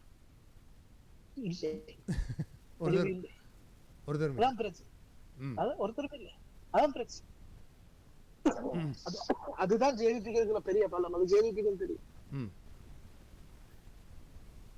ஏனென்றால் அடுத்த ஒரு கட்டத்தை கட்டி எடுப்பதற்கு ஐக்கிய தேசிய கட்சி தவறினத்திற்கு ராஜபக்சர்களை பொறுத்தவரைக்கும் அது ராஜபக்ச கட்சி. அப்படி நேரு காந்தி கட்சியோ இந்தியாவிலே இது ராஜபக்ச கட்சி. அவர்கள் மஹிந்த ராஜபக்சக்கு பிறகு நாமல் ராஜபக்சக்கு இடையில ஒரு பிரிட்ஜா கோட்டாபயை கொண்டு வந்தார்கள். அது குழம்பி விட்டது. இனி நாமல் ராஜபக்ச அதை எப்படி கட்டி எழுப்ப போறார் என்பதுலதான் அவருடைய கட்சி இருக்கு. அது ஒரு இரவிலே நடக்க போற ஒரு விஷயம் இல்லை. ஆனால் இனவாதம் இங்கே காப்பாற்றப்படும் வரை, அதாவது ஜேவிபி அரசாங்கம் ஏதோ ஒரு வகையில இனவாதத்தை மாற்றாமல் விடுகிற வரைக்கும், இனவாதம் சஸ்டெயின் பண்ற வரைக்கும் ராஜபக்சர்களுடைய மீள் வருகை என்பது மறுதளிக்க முடியாத ஒரு விஷயம். நல்லது. ராஜ், இறுதி கேள்விகளோடு. இறுதியாக வடபகுதி தமிழ் மக்களுடைய அரசியலை பற்றி சிறிது ஆராய்வோம். அதற்கு முன்னர் இப்பொழுது வந்திருக்கிற செய்திப்படி மேல்முறையீட்டு நீதிமன்றம் இடைக்கால உத்தரவு வழங்கியிருக்கிறது. கொழும்பு மாநகர சபை உட்பட சில பிரதேச சபைகளுக்கான தேர்தல் இடைநிறுத்தி வைக்கப்பட்டிருக்கின்றன. அவை மே மாதம் 6ஆம் தேதி நடைபெறாது. அதற்குரிய விசாரணைகள் மே மாதம் 11ஆம் தேதி நடைபெற்று முடிந்த பின்னர் தான் வழங்கப்படும். அதையும் சொல்லிக்கொண்டு இதிலே இப்பொழுது கிடைக்கப்பட்ட செயல்முறை தமிழ் பகுதிகளைச் சேர்ந்த உள்ளூராட்சி சபைகள் எதுவும் இதிலே வழங்கப்படவில்லை. ஆனால் நாளை மறுதினம் வழங்க தெரியாது. அடுத்ததாக நாங்கள் வடபகுதி அல்லது தமிழ் பகுதியிலே வச்சு எடுத்துக்கொண்டால், தமிழ் பகுதியிலே சத்யபாலன் சொன்னது போல தமிழர் தான் ஆள வேண்டும், நம்மோடு இருக்கட்டும் என்ற வகையான ஒரு விளம்பரங்கள் மக்கள் மத்தியிலே மக்கள் மனதை தொடும் வகையான பிரச்சாரங்கள் நடைபெறுகின்றன. இந்த வகையிலே உங்களுடைய கருத்தின்படி தமிழ் பகுதிகளையும் என்பிபி அரசாங்கத்தினுடைய கட்சி சபைகளை கைப்பற்றினால் அது தமிழ் மக்களுக்கு சாதகமாக இருக்கும் என்று நினைக்கிறீர்களா? அல்லது அதுக்கு எதிர்மாறாக தமிழ் மக்களுடைய அல்லது தமிழ் தேசிய கட்சிகளுடைய பிரதிநிதிகள் அந்த அந்த சபைகளை கைப்பற்றினால் தமிழ் மக்களுக்கு ஒரு நிவாரணமாக இருக்கும் என்று நினைக்கிறீர்களா? இது லோக்கல் கவர்மெண்ட் எலெக்ஷன். நான் அதை அப்படிதான் பார்க்கிறேன். லோக்கல் கவர்மெண்ட் எலெக்ஷனுக்குன்னா லோக்கல் கவர்மெண்ட்டுக்கு சில பவர்ஸ், அவர்களுக்கு சில விஷயங்கள், வடிகாலில இருந்து சுகாதாரம், ஆரம்ப பாடசாலைகள், பேவ்மெண்ட்ஸ், பார்க்கிங், பப்ளிக் லைட்டிங், அப்படி அவர்களுக்கு சில விஷயங்கள் இருக்கு. உங்களுடைய ஒழுங்குகளை ஏற்படுத்தல். அப்படி இதை செய்யக்கூடியவர் உங்களுடைய ஏரியாவுக்கு யார் பொருத்தமானது, யார் இஃபெக்டிவாக கொண்டு நடத்துவார் என்று பார்த்து வாக்களிக்க வேண்டிய ஒரு தேர்தல்.